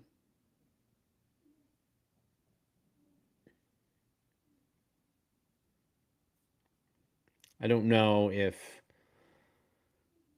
I do think that re-signing Matheson and then now having sort of eventually having Hudson and Matheson as your 1-2 on the left side, and then hopefully Reinbacher coming in and maybe bringing some physical play, that maybe it opens you up to trading Gooley and then hopefully finding some other physical defenseman. Hopefully Jack just becomes a good player that Marty trusts to play every night. It's because they have rickets. Well, then maybe they should drink some orange juice. Isn't that? No, that's scurvy. Scurvy is the one where you. Well, yeah, how do we solve rickets? I feel like that's another old school malnutrition disease that we can. But yeah, whatever it is, I kid. But whatever it is, yeah, we gotta fix Doc's legs. I don't think Gary Gooley carries enough weight for the type of game he plays. I don't know. Gooley's the kind of player that when he's not around, you sort of see what you're missing.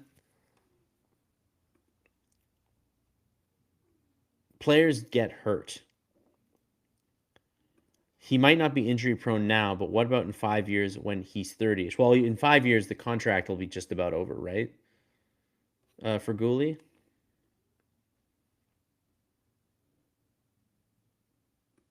People still get rickets? Oh, okay. Well, then apologies to anybody who gets rickets. I thought it was old school, but if people still get rickets, and I won't make light of anyone having rickets then. But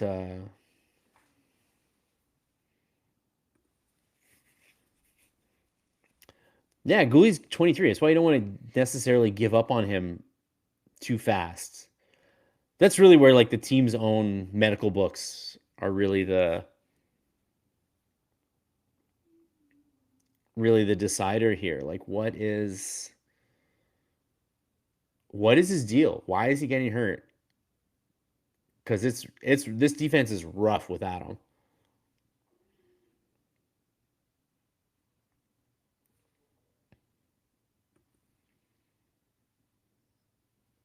Well, whatever disease requires drinking tequila and getting nutrients from the lime of tequila, I'll take it. I don't have rickets, but I'll take it.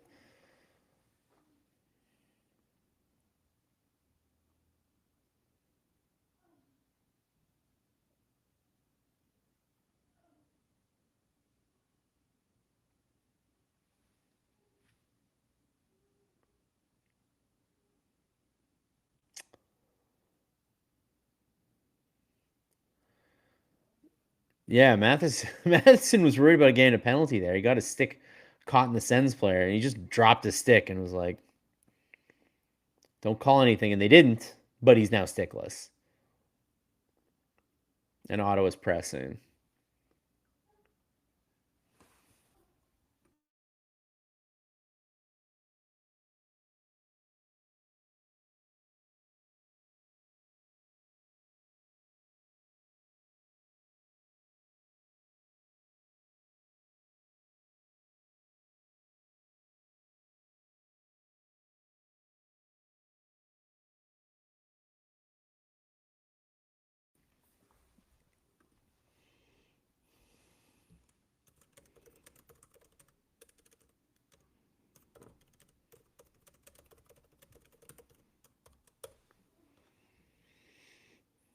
I gotta ask, do the Habs still have a chance tonight? How do you guys feel? Do you think that they've since they scored their second goal, they've kind of I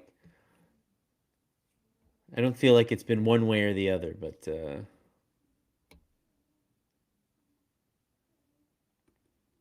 why are we talking Suzuki? In what context? Because he's got 2 points tonight, or were we talking about injury proneness earlier? I guess he'd be the opposite of an injury prone guy, even though ironically he's not healthy right now. Or so we've been told. We've been told he blocked a shot earlier in the season and he's not 100%, but he might be back to number 100%. He looks pretty decent now.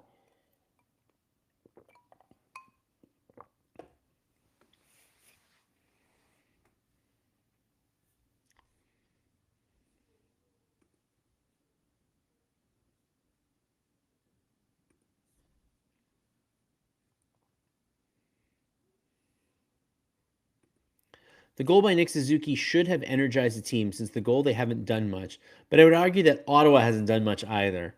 And Ottawa was really coming on strong in the second period. So, if anything, it might have just evened things out a little bit.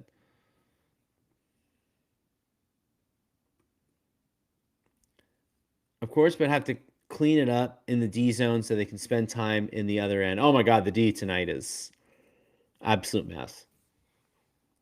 Absolutely. This team has to get back to transition game. I feel like there was all early in the season, like the puck wasn't in the zone in the defensive zone very much because Dobson and Matheson and Hudson were so good at getting it out of the zone, and I just feel like they've lost that game. They're just not how they're looking now. Habs have a chance. It's Ottawa, but we need to make more dangerous attempts, create more space, and move the puck on D much better.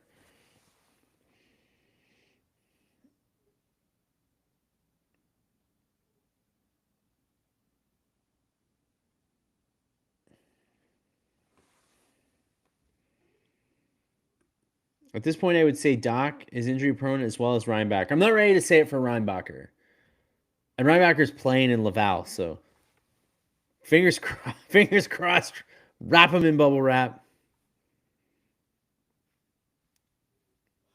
I think Reinbacher's gonna get a call up at some point.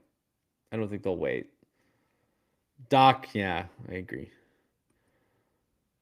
Who's up 2 goals? Yeah, who's got the dreaded 2 goal lead right now? It's not the Habs, I'll tell you that much.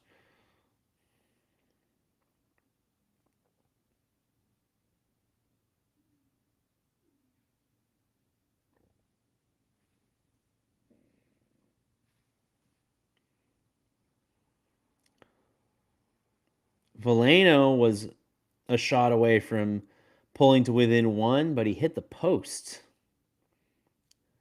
This is a nice shift by the fourth line, but Gallagher wiped out. He was all alone in the M boards, and he wiped out getting turned around by the puck. And Veleno kept the puck in, though.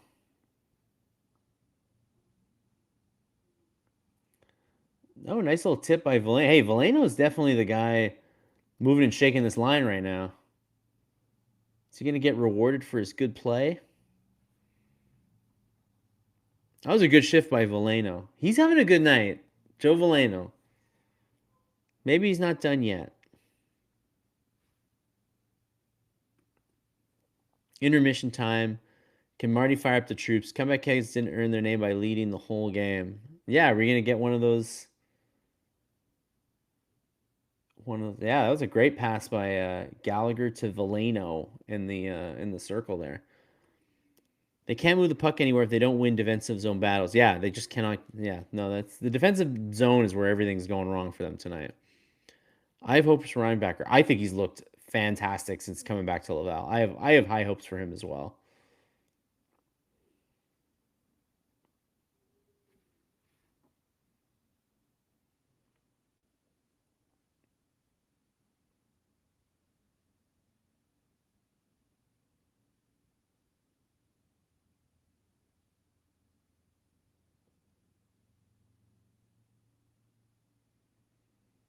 Demidov entering the zone had some room, but just lost the puck.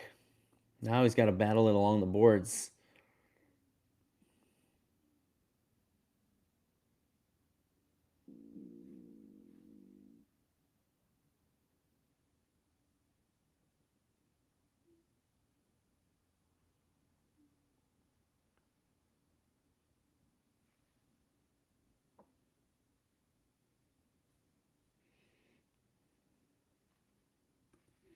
Blais had a great game in Laval. Davidson goes down. Blais recall. Well, I think it's going to happen. Uh, Also, I know you guys are asking for grit. I don't know if Blais is enough of an NHL player to take advantage of his grittiness, but he does have that ability. Ooh, nice wraparound attempt by Tkachuk.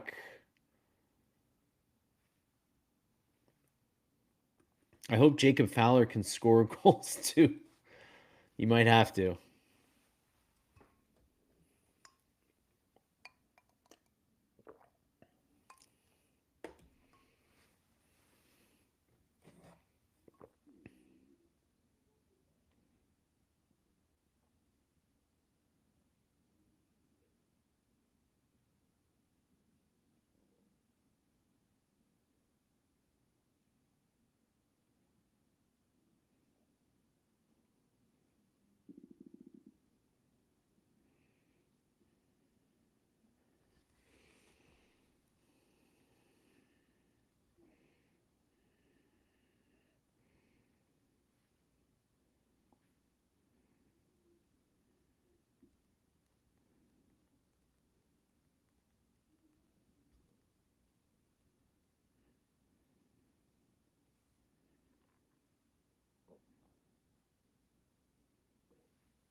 Less than a minute to play in the second period.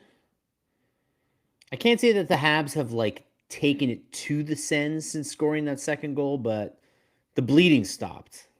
And that's important because first half of the second period they were lousy. And it looked like things were falling apart.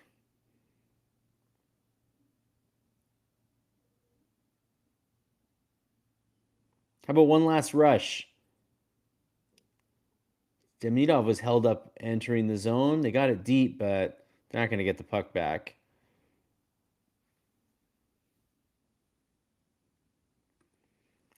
Hey, Mark, welcome home.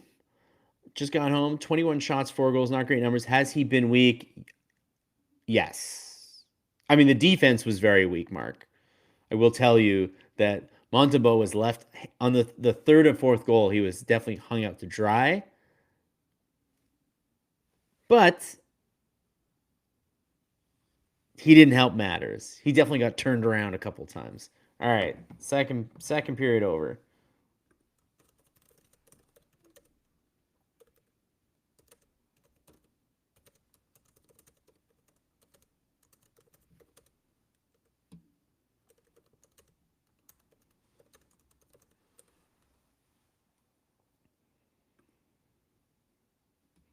But we got 2 more points for Suzuki tonight. That gives him 30 on the season, doesn't it? 8 and 30 points on the season. Unbelievable. And then 27 for Cole Caulfield, man, they set career highs last season, but I feel like they're well on their way to setting even bigger career highs this season. Very nice to see.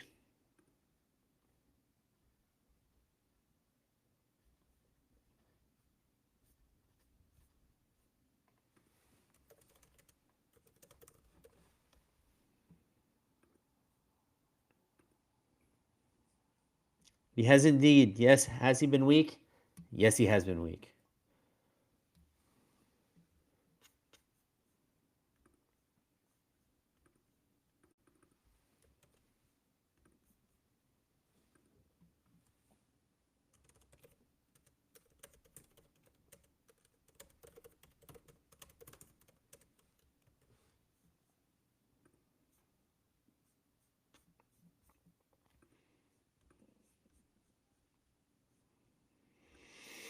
What the hell, Kessel? Yeah, I don't know. We were all feeling a type of way after his performance against Vegas. Looked like things were looking up for him, and then not quite. Ottawa definitely looks like the better team. Yeah, they do. They do, unfortunately. But I'll say that they didn't exactly put the game away when they could have. Like, it is still a 2-goal game. Truth is, Habs need to be first to the puck more often instead of watching what the Sens are doing. But yes, Monty has been leaky. Yes, there has been a lot, especially in the defensive zone. As we pointed out, there have been a lot of just watching the Sens blow by them. They saw Batherson blow by them. They saw Mario blow by them. They saw Sanderson blow by them.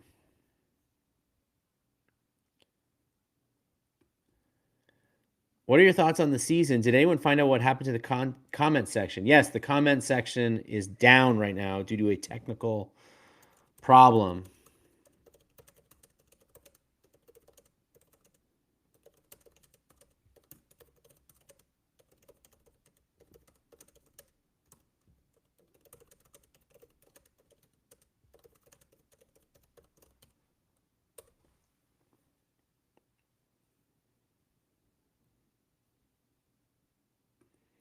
What's happening with the comments in the Gazette? It's been long enough for a multimedia tech company, the one my wife works for, to have sorted out a new system and fixed all the bugs 10 times.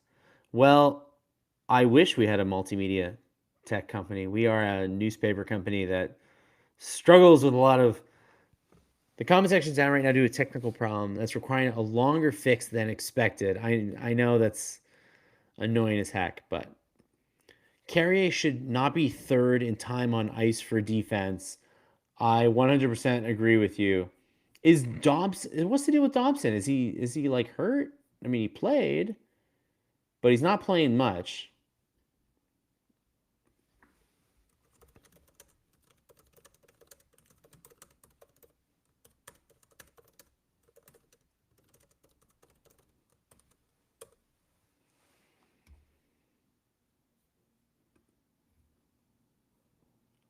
Yeah, Dobson is not playing much tonight. That's very concerning.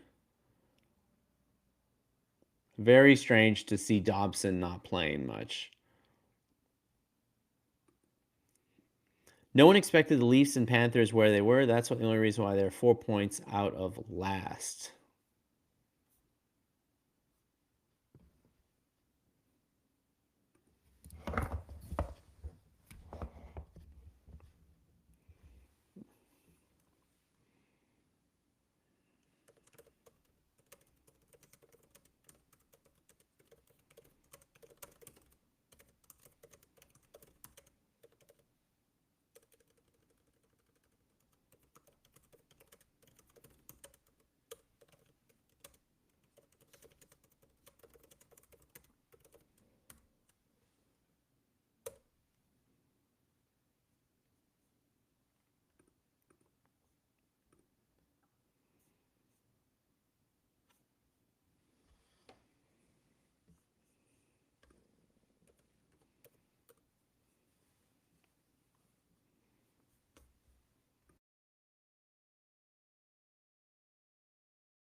Florida decimated by injury. Same with the Leafs, but Leafs are a total mess in general.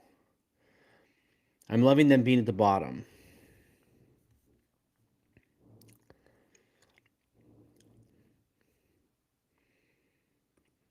I'd like the Habs to get Ryan O'Reilly, another equally strong center. Just don't want to pay the asking price. Why hurt ourselves in the long run for a few wins this season? Yeah, exactly. I think somebody said it earlier that when the time is right and the Canadiens need that one player to push them over the edge, there'll be another Ryan Riley, some other guy that'll help them.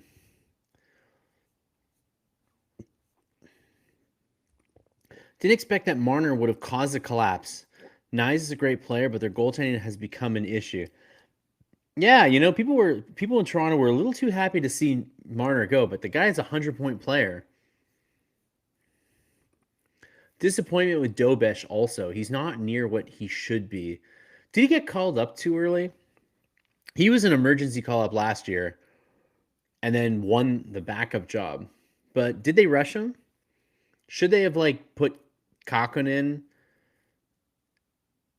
this season and then had Dobesh start in the minors, or was it too late already and Dobesh got his taste and it was ready for him? That's a tricky one.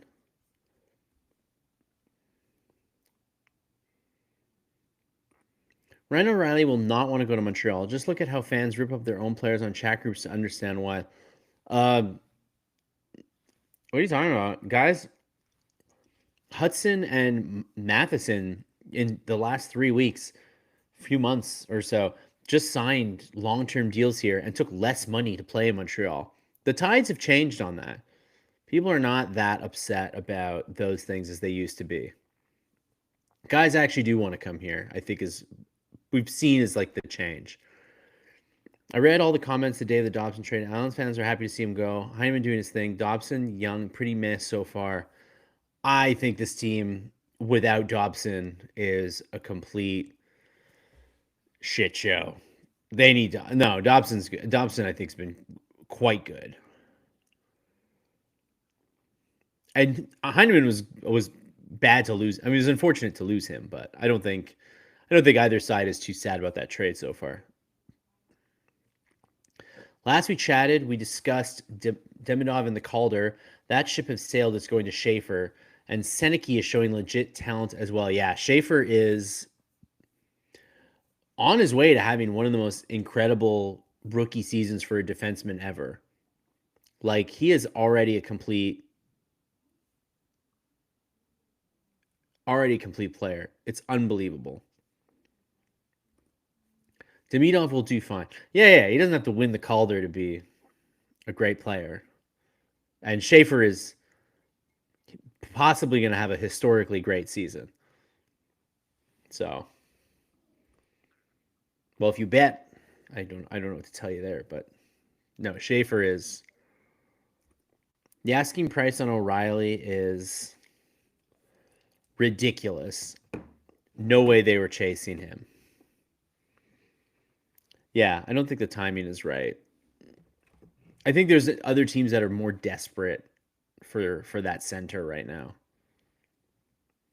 Of that age, I should say. Because Ryan O'Reilly's not, you're not getting him for long term. You're getting him for this year.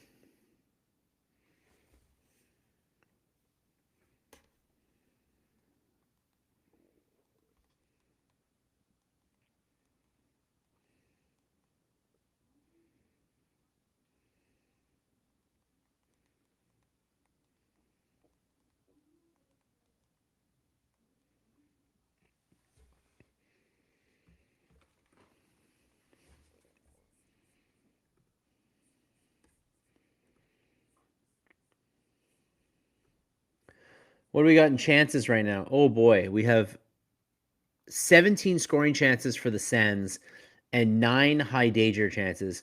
We have 13 scoring chances for the Habs and 2 high danger chances. Wow. That's bad enough that I got to write it in the chat.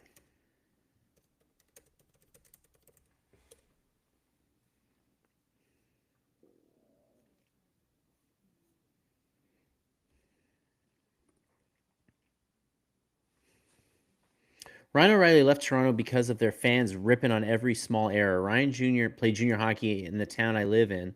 My friend lives beside his parents. It's not a secret.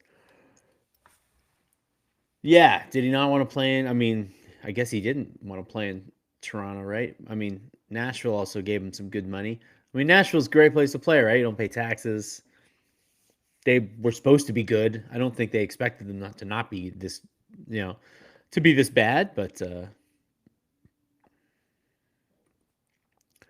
both coaches in Boston and Islanders in run for Adams along with Colorado. Yeah, I haven't thought about who's up for the Adams Trophy, but those seem pretty. Oh my God, could you imagine Patrick Waugh winning the Jack Adams Trophy? We would never hear the end of it around here. we already have those. We already have that contingent that wishes the Habs had hired Patrick Waugh. I don't know if really the Islanders aren't doing that well. They've lost 3 in a row too. I'm not so sure about that one. What about the new guy in Pittsburgh? I don't even know his name. What's the name of the new Pittsburgh coach? But Pittsburgh, yo, Sidney Crosby's turning back the clock. This guy's going to score 50 goals this year. O'Reilly isn't worth a first, not to mention a package like they want. The guy can't skate anymore and whines about media and sports. Yeah, what's his speed like? That's a good question. Because I think about that, about the other veteran that Nashville might be trying to unload, Steven Stamkos. And I feel like he's lost, and he was never a burner to begin with, but I feel like what he's lost now has made him like pretty useless. So if O'Reilly's lost a step as well, I don't want him.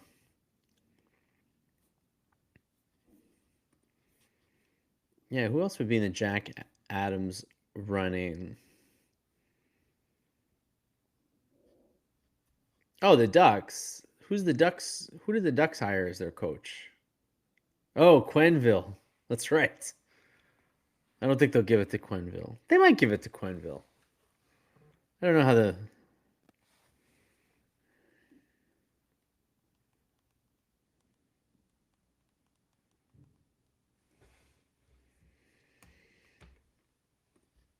Pitts and Crosby, unbelievable. It's funny how we started the season being like, oh, maybe Sidney Crosby would come to Montreal. Well, Sidney Crosby's going nowhere, and the Pittsburgh Penguins are suddenly back, and they're definitely going to be adding people if they're still in a playoff race by the deadline.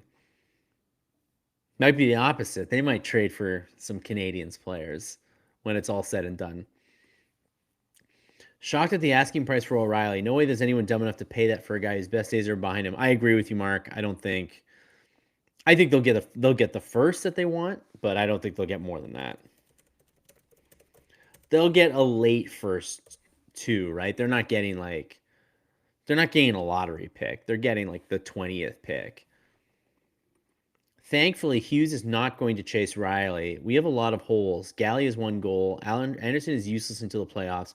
It's another year of development, not chasing O'Reilly. It's interesting that you picked those two guys as like an example of the team because those guys have been the burdensome veteran contracts for quite some time, and the team has kind of been built to mitigate them as much as possible. So I don't know if Galley and Anderson are a sign that this team is not playoff bound or anything, but I get what you're saying. Not getting Zaka either. Yeah, Zaka was another guy that was on the trading block, and then obviously Boston are not going anywhere. Crosby is an alien. That sounds honestly best explanation I've heard so far. He's ageless. He's the Roger Federer of hockey. Have to rebuild the bottom six. Yeah. Can't go with what they've got. That's fair. Eric, are you here tomorrow for the Markov tribute? I am here for the Markov tribute tomorrow. I will see you guys at Is that a 7 start or 7:30 start? That's a 7:30 start, no? I'll see you here at 7:30 tomorrow. Hughes and Gordon prefer retreads like Veleno, Doc, Line, and Texier. They would never go after anyone decent. Well, they did trade for Dobson, and they did trade for. Well, Dobson was the big guy they traded for.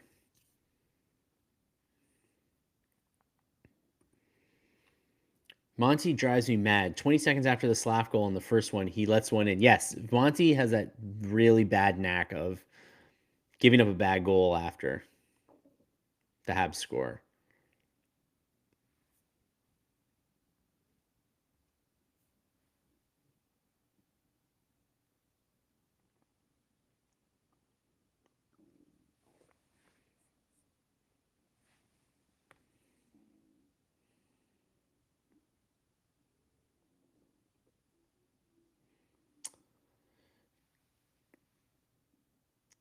Dobson did a give and go with Suzuki, which resulted in a Suzuki one timer, but the pass was a little off. And even though Suzuki had the wide open net, he sort of had to contort himself to get the one timer done. And then the puck went way wide and left the zone. That was really bad luck. Markov should have played 1,000 games for the Canadiens. In the history of like Habs being done dirty, is that one of the worst? Is that and let me know what you think about Markov.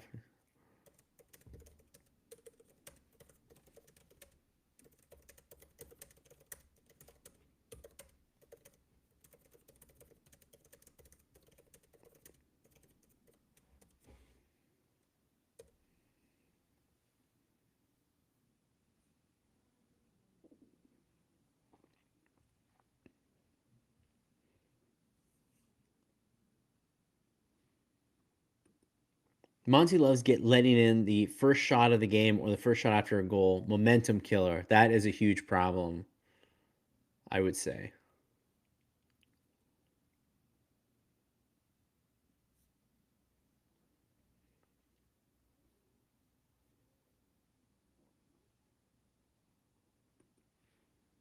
Yeah, the Habs haven't played. It's not like the Habs played better than the Sens tonight and then are, screwed by their bad goaltending. Like the Habs are playing bad and then the goaltending is not bailing them out.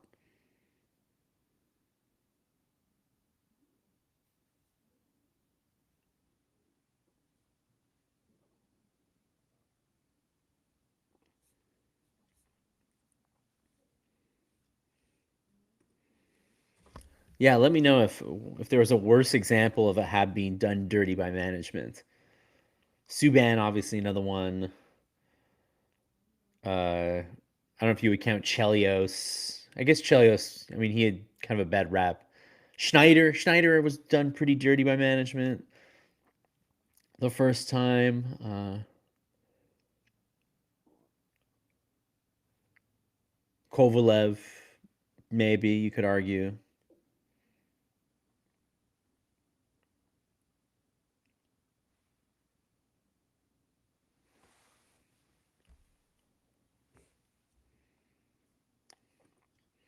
If Ottawa gets 5, this game is over.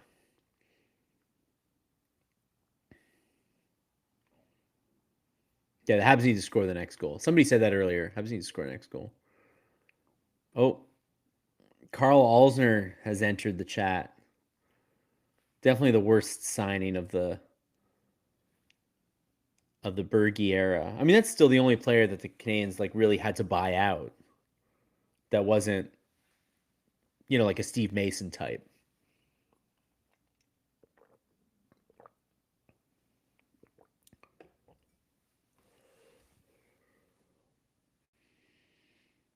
Yeah, the Habs are. So Anderson goes in for the big hit, and then they kind of jostled the benches a little bit.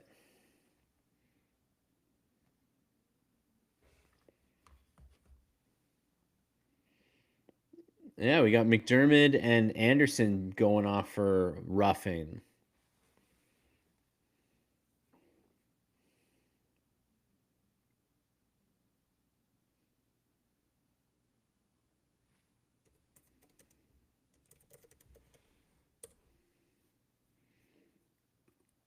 Radulov was another Berkey blunder. But was that a being done dirty by management though? Because Radulov got paid by Dallas, and I'm not so sure that it was that essential for him to come back to Montreal. Like he would happily come back, but I don't think he like when Dallas offered him that money. I think he was like, "See ya, thanks for restarting my NHL career."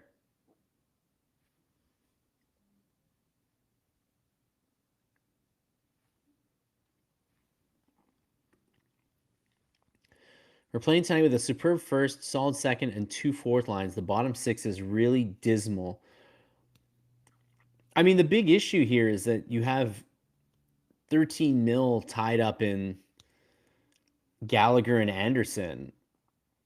And that's kind of your bottom six money, right? If you had that 13 mil available, you'd probably spread it out a little more in the bottom six.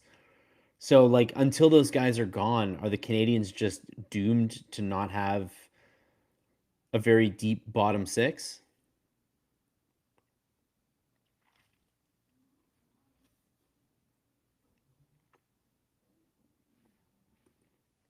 You want loyalty? Get a dog. I have a dog, and he's not very loyal. So I don't know what Bergevin was talking about.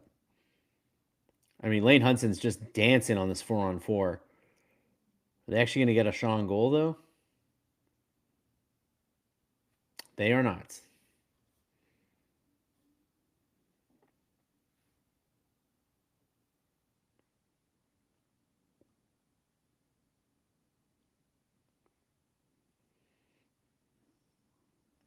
I mean, Brady Tkachuk went after Hudson there, and then Hudson not shaken by it at all.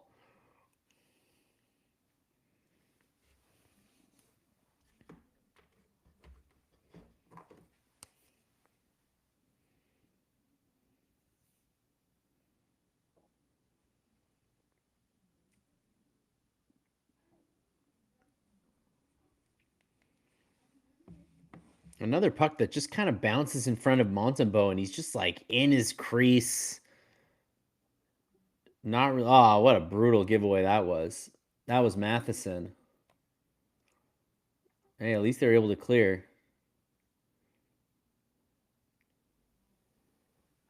And Texier is able to dump it down the ice into Olmark, so there's no icing. That's good. In defensive, Bergevin, he had a great red suit. Did not like the cut of his pants, though. I mean, the cut of his suits was fucking terrible. That like look, the one size too tight suit so you can show off your muscles. Worst looking fashion. And then that with the chinos, forget it.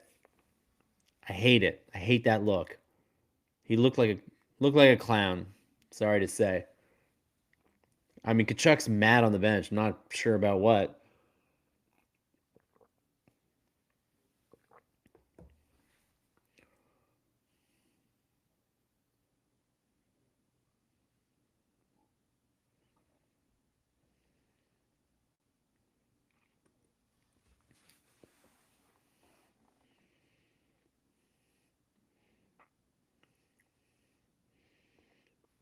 Yeah, Bergevin. I mean, Markov and Radulov were big losses. I mean, Bergevin just always had that trouble where he just could not build a deep lineup because he just always had problem guys every year, just a guys he alienated, and then he was always from this position of trying to fill holes. Was never able to be proactive and build a deep lineup that could win.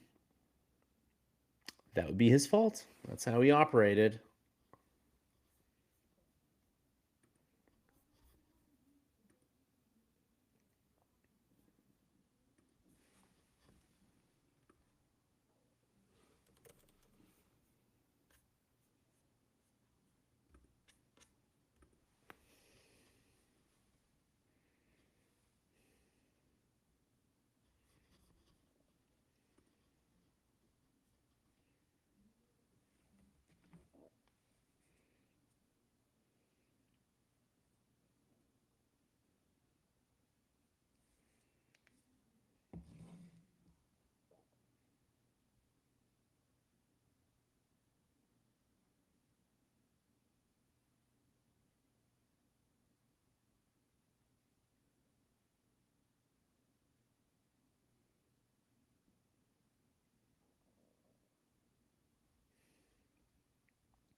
Oh yeah, so here's what happened in the break.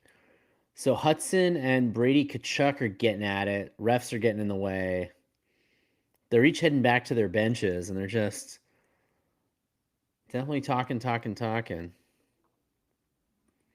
A GM isn't supposed to make contract negotiations so personal like Bergevin did. That was his biggest failing. His biggest failing as a GM. He was never interested in team building or anything like that. He was just about settling scores. Everything got personal. He could never build a team that way. All right, I got to ask because I got some friends in my group chat asking me. Kiefer Sherwood, the Canadians are rumored to be interested in him. So he would be more of that bottom six that you guys are talking about. But he can score a little bit. So he can score, and he always leads the league in hits, and he can play a physical game. He's like a bottom six plus kind of guy. Is that the kind of guy that you'd be interested in? I got a no from Stephen Morris. That's not kind of the guy you're looking for. Yeah, Olmark gave up a fat rebound on that play, but no one was around. Okay, well Dobson looks like he's healthy again after not playing much in the getting hurt in the first and then not playing much in the second. But he looks a little bit better now.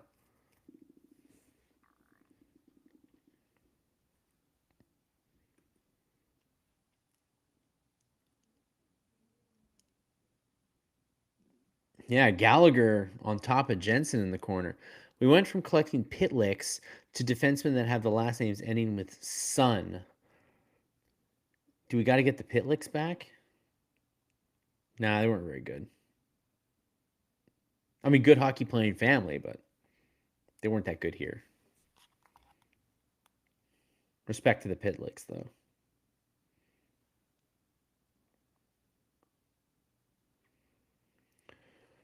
What a save! What a save by Montembeau on Stutzla. Oh man, Canadians puck kind of bounced off the M boards, and thankfully Montembeau was ready because the Habs defense was not ready for that one. But now the Sens are pressing again. Stutzla and Struble getting into it after the whistle. Stutzla's definitely trying to encourage Struble to get a penalty here. Collecting pit licks, that also made me laugh.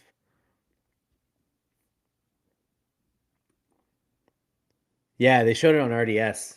Brady and Hudson, just the whole break. It was pretty funny.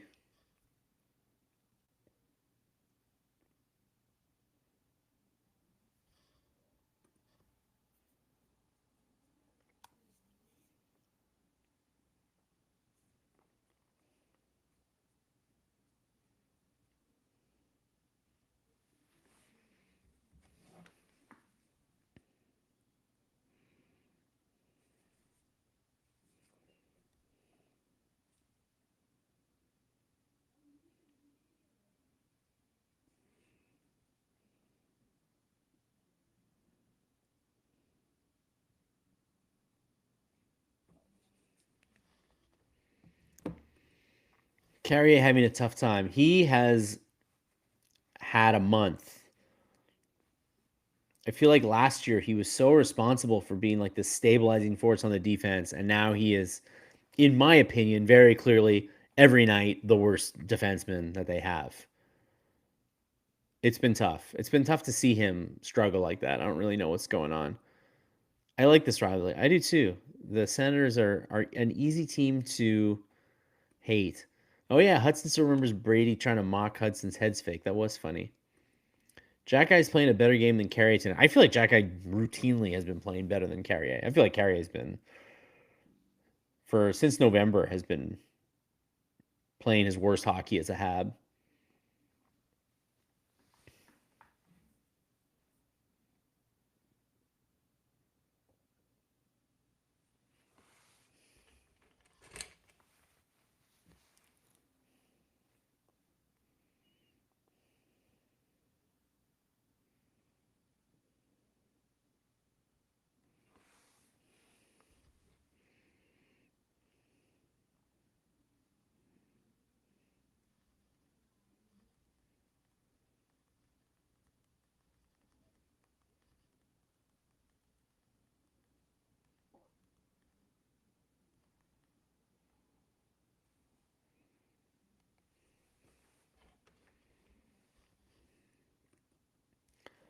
This is weird. Why? I guess Dobson just missed enough time.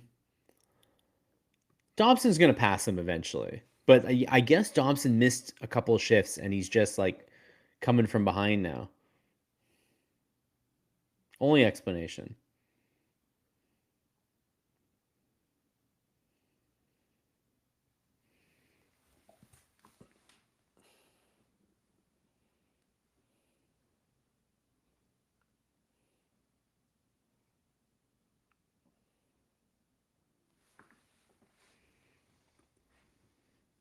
TS has shown the Greiba hit. Why would they do that? Why would they bring up that old wound? Because Eller's on the Sens now? I guess Eller doesn't mind that much.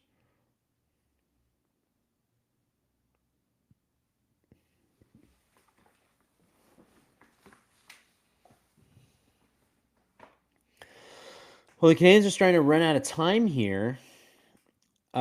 There's 29. There's 10:29 left in the third period. They're down 4-2. Suzuki is the fastest player to 30 points since Shane Corson did it in 97. 25 games, 30 points for Nick Suzuki. I mean, could he get 100 points? He could.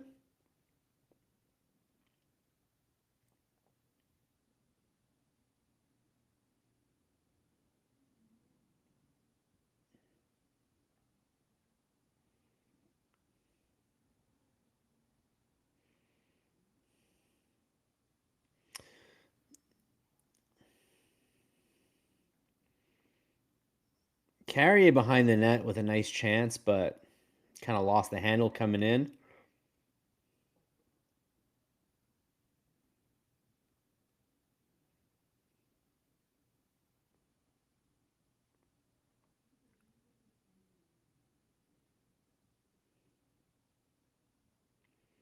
I mean, the Habs are moving the puck like it's a power play right now. It's the Demidov-Slafkovsky line, but they haven't actually gotten a shot on goal yet. And now the puck is cleared. Right? I don't remember this 1997-98 Shane Corson season. I guess this was after when they traded Turgeon for him, and then he came back. I don't remember him playing that well when he came back. Speaking of Habs done dirty by management, I mean, Turgeon for sure.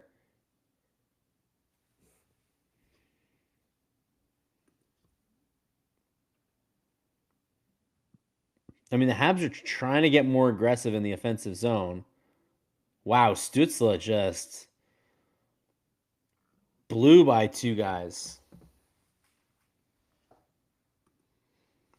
Is Carrier hurt? Is that what's the issue? What is the issue with Carrier this year? Why is he not playing like he was last year? What's going on with him? If anybody knows, let me know. He just doesn't seem like he's just. I had a friend. I was talking about it with a friend the other day, and he's like, I don't think he's turning as well. He just seems like he's not turning. Like he just gets beat on those transition plays a lot. Carbonell as well. This is in the done dirty category. Yeah, I think we're all on board here with Carrier's rough season. I wish I knew what was going on.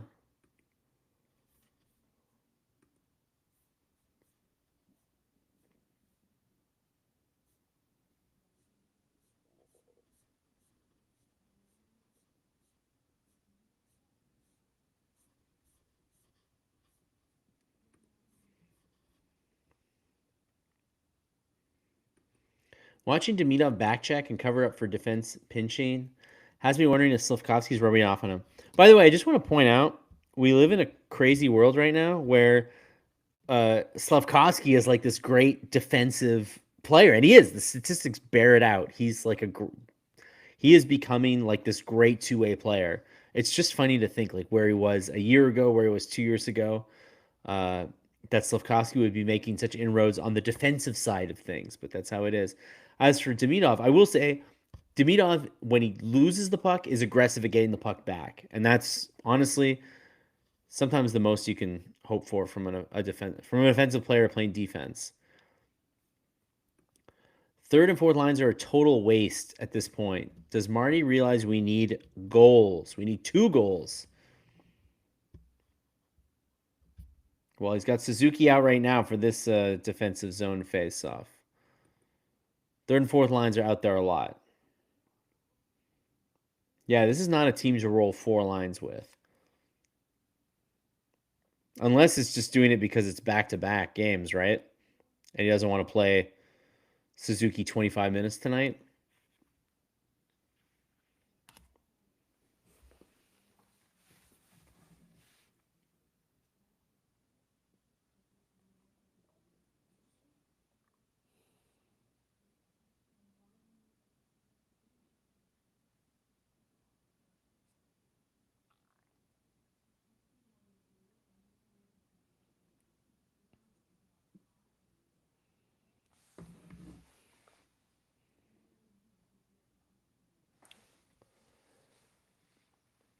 Great feed by Matheson to Dobson, and then Dobson's shot deflected off Pinto and kind of like flipped up in the air, and Allmark had to catch it like a fly ball, but he was caught going the other way. Man, that could have flipped like a couple inches more. That thing flips over his head and maybe goes in the net.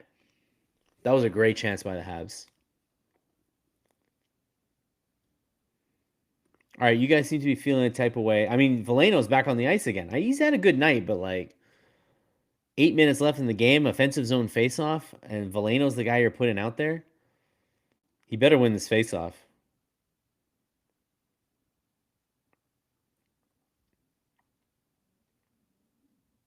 He won the faceoff, but like it wasn't clean. It didn't go back to the guy. And now they're fighting for it in the corner.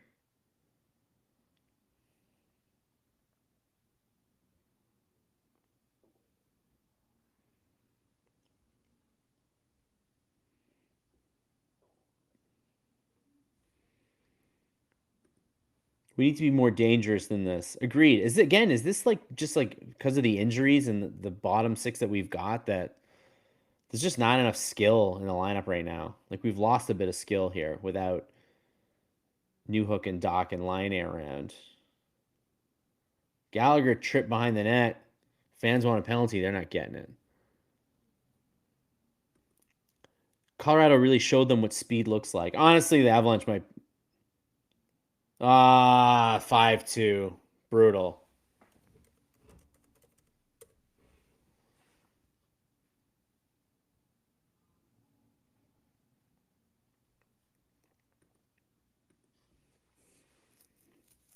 Of course, it's Brady Tkachuk. So Gallagher gets dumped behind the net by Jensen. He's jawing for a penalty going back to the bench. Then he hauls down a guy and gets called for a penalty. So on the delayed penalty,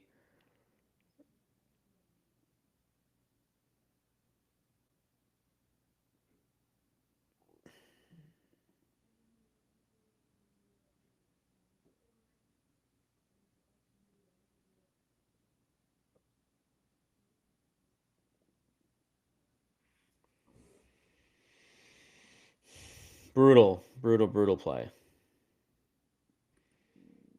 Yeah, Veleno's playing a lot tonight. I'll say he's having a good night tonight, but like Monty, you have to stop those. Yeah, again, there's a guy alone in the slot allowed to take a shot, but it's like at some point your goalie can't let in 5 goals. Bolduc not looking so good. He got a few points. He had some games where he got some points on the first line, but he's no Slafkovsky. And I think it's starting to drag down Caulfield and Suzuki. Specifically that Bolduc is really bad along the boards. I don't think he's a fit for that line. I don't know who the fit for that line is, but it's not him.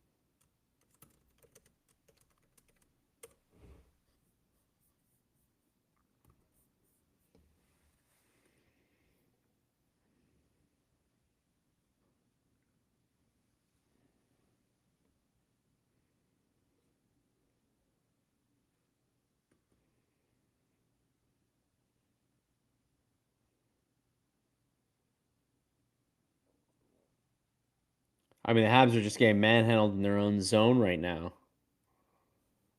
This is awful, awful, awful.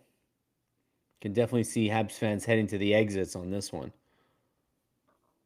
Yeah, I don't know if they. I mean, there probably should have been a call, but what are you gonna do? You don't get the call. Don't spend your time. You still got to play defense.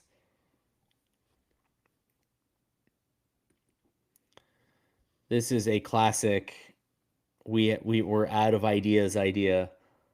I mean, I don't know. This is now the defensively solid Josh Anderson as opposed to the desperately trying to score 20 goals and failing Josh Anderson. So it's a better Josh Anderson playing with him, maybe.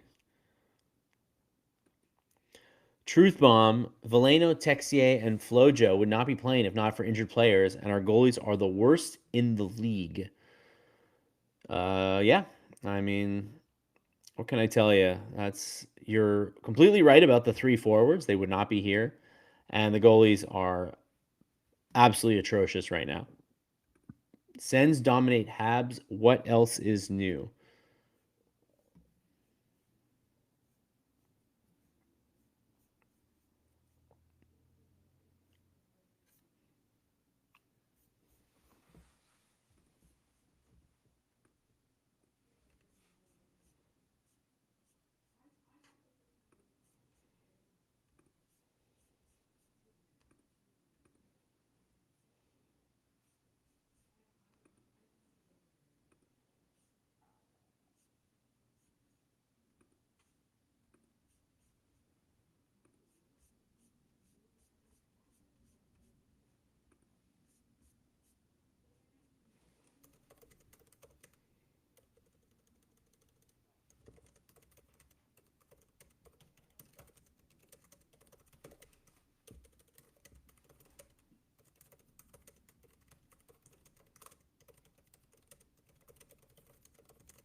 Yeah, it looks like another season of the Habs in a dogfight to make the playoffs.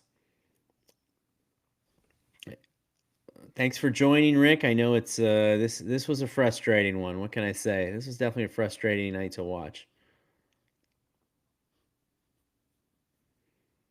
If this was golf, Struble's the winner at -3. I don't want to see Struble and Hudson play again. I just feel like now the thing about the injuries is that it wasn't so much that the players that were injured were so amazing, but the Canadians don't have a lot of depth to replace these guys who are hurt. So replacing Gooley with Struble is like a huge downgrade. Doc and Newhook with Texier and Veleno and Flojo, those are a huge downgrade. Anything new on the real blog and comments? I'm afraid not yet, Bob. I hope to have an update. Certainly, I mean, geez Louise, it's December now, right? So certainly before the new year, something should be done. Uh, you'll be the first to know. You'll be the first to know. In the meantime, thank you very much for joining our makeshift blog. Habs need to start shooting the puck and creating scoring chances. They spend too much time trying to make a scoring chance. Yeah, they got 21 shots tonight. 2 goals on 21 shots is not bad, but you're not going to score. They needed 6 goals to win tonight. You're not scoring 6 goals on 21 shots. I can easily see the Habs missing the playoffs again. I mean, they made the playoffs by a point, so it wouldn't take much for them to not make the playoffs again. Can't wait for Marty to talk about all the positives that we can take from the performance tonight. I don't think there's going to be any positives tonight, except for maybe the power play. The power play was good tonight. There you go. You want a positive? One power play. I like Struble and Jack-Eye better together. Would see more often. So then we would do. The thing is, I don't think you can do Hudson Carrier right now because Carrier is playing so badly, and then you've got two smaller defensemen together. But I think maybe you've got to try that. I think you just do. I think you just got to have somebody that'll let Hudson be a little more creative. And I don't think Struble's the guy right now. They need one defensive pair that hits hard. That's true. Like, I mean, Jack-Eye and Struble would be, they'd play a real simple game together. Like, they would not be pushing the envelope on offense. It'd really just be about, I mean, that's offside by country mile there. The problem with carrying Hudson as a pairing, Hudson would have to be the tough guy. Yeah, it's not an ideal pairing. So I don't know what you do. But like, I don't think Struble and Hudson's working. I don't hate the idea of Jack-Eye and Hudson, but again, like I'd rather see a right-handed defenseman or even Engstrom, who is a left-handed defenseman who plays the right side predominantly. But there's 2:16, by the way. 2:16 left in the game. The Habs are down 5-2 to the Senators. Brady Tkachuk scored his first goal of the season. That was the fifth one. That was a dagger after the Canadiens had pulled to within 2. And now the wheels are off the bus again.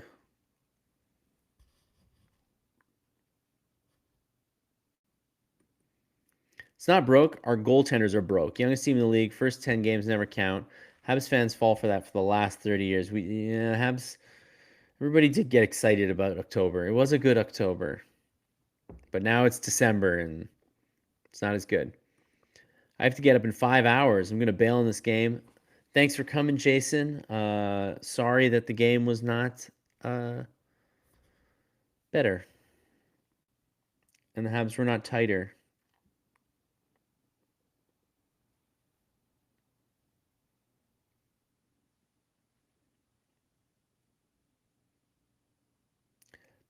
Montembeault again. What on earth? That puck hits the end boards, and Montembeault is so off his post that Greg is almost able to basically tap it from off the end boards and have it ping pong off of Montembeault's back and in. But like, what is Montembeault doing? We're down to 43 seconds. They're clearly letting the time melt away.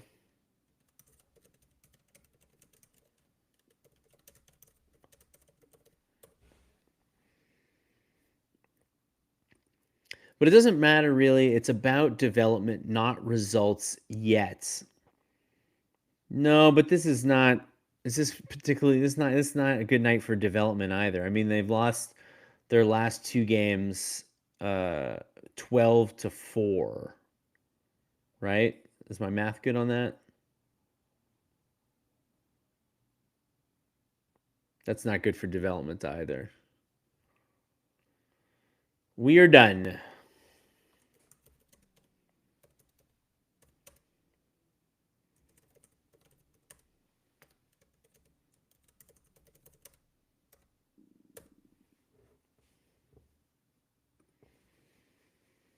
See you tomorrow, Joseph. We'll be here for Andrei Markov night. So bring your Andrei Markov, I don't know, stories.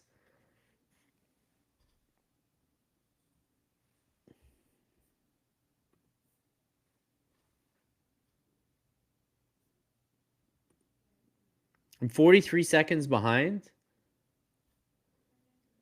I was typing other stuff, though. I don't know if I didn't type it right as it happened, I will say. Or you listening to me and I'm behind. Just got in. Did I miss a good game? You missed. If you're a Brady Tkachuk fan, it was a great It was a great night. Disappointing effort. Could not agree more.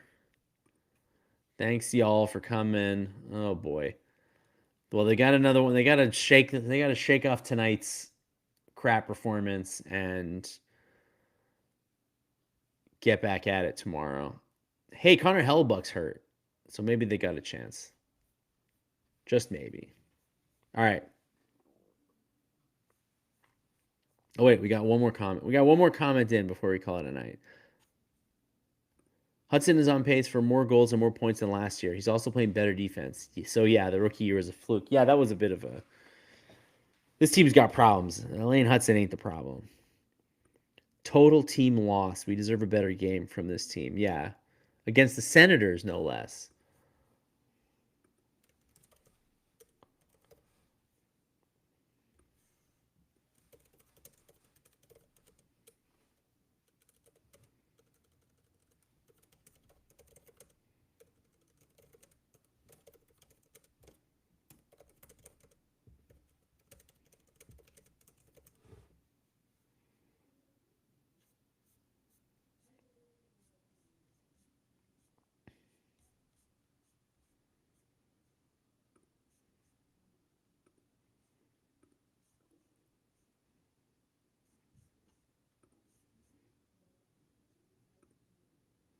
Injuries are piling up, and Galley and Anderson are offering 0 in terms of points. That is a very good point. Those guys are big pieces of the four. I mean, those guys produced a lot last year.